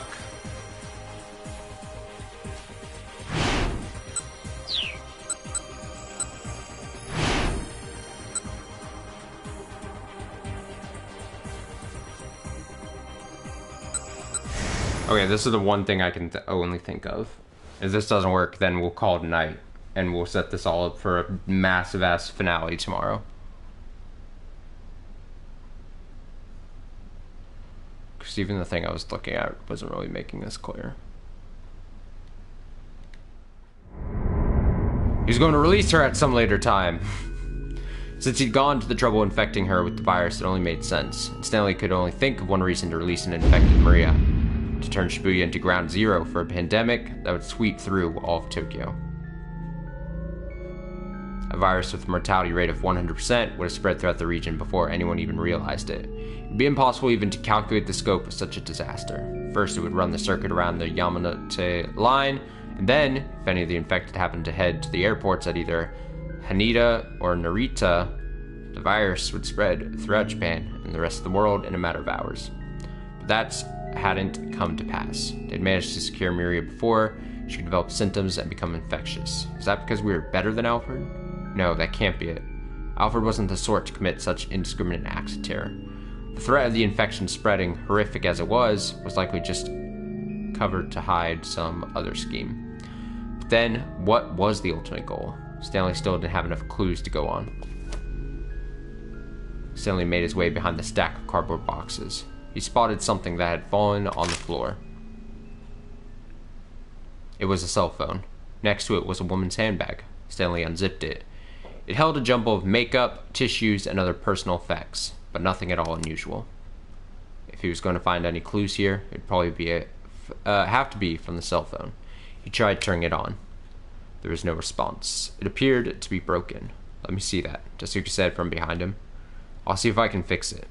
Do you think you can? Stanley asked as he handed it over. I won't know until I try, but that sign out front saying that I run an electronics shop isn't just for show.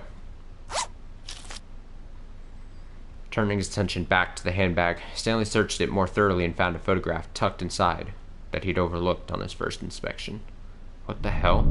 He stared at the image, swallowing the lump in his throat.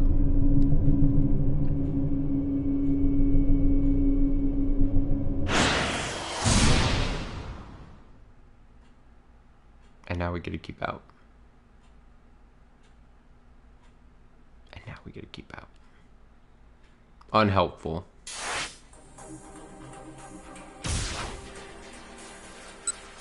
but that clearly changed something here in Tatsuno's line. Okay. Okay. I feel good. I think we've set ourselves for a giant finale stream tomorrow night. And I'm saying that knowing although that dream could be completely crushed. But I think if I start early tomorrow, and then we just run and gun, we'll see the finale to this game. I can go through and get all the bad endings, I can get all the alternate endings, and I think we can just plow on through this game. For sure this time. Or my name isn't... Austin. I couldn't think of anything more clever. So we'll do it. I should actually... Tomorrow is when technically I start setting up working from home, so I won't even have to, like, drive home after work tomorrow. If all goes according to plan. So I'll be able to eat sooner in the day, as long as I get my shit together. And then I will just start early. It'll be a little bit... Even if you can't make it to, like, the very beginning of the stream, I would assume the finale will come a little later in the night. But I'll just start, we'll go, and hopefully finish. And then, hopefully also tomorrow, I can figure out the best way of going about all the bad endings and everything. I think I found, like, a way to do it. It's just gonna, you know, take some... I want to see them, though, but it'll take just a little bit of, like... clicking around on a little website, but it should be okay. And I think we'll be able to do it. And then Friday night will be The Last of Us Part 2, which I hear is gruesome and has been massive sources of divisiveness on Twitter.com in my sphere this past week. So kind of interested in how that will go, but yeah, your boy needs to sleep now. I'm yawning constantly, and adult working schedule has me just not able to stay up anything. It's quite pathetic, actually. Yeah, I hope you have yourself a nice rest of your night, and I'll maybe see you tomorrow. Take it easy.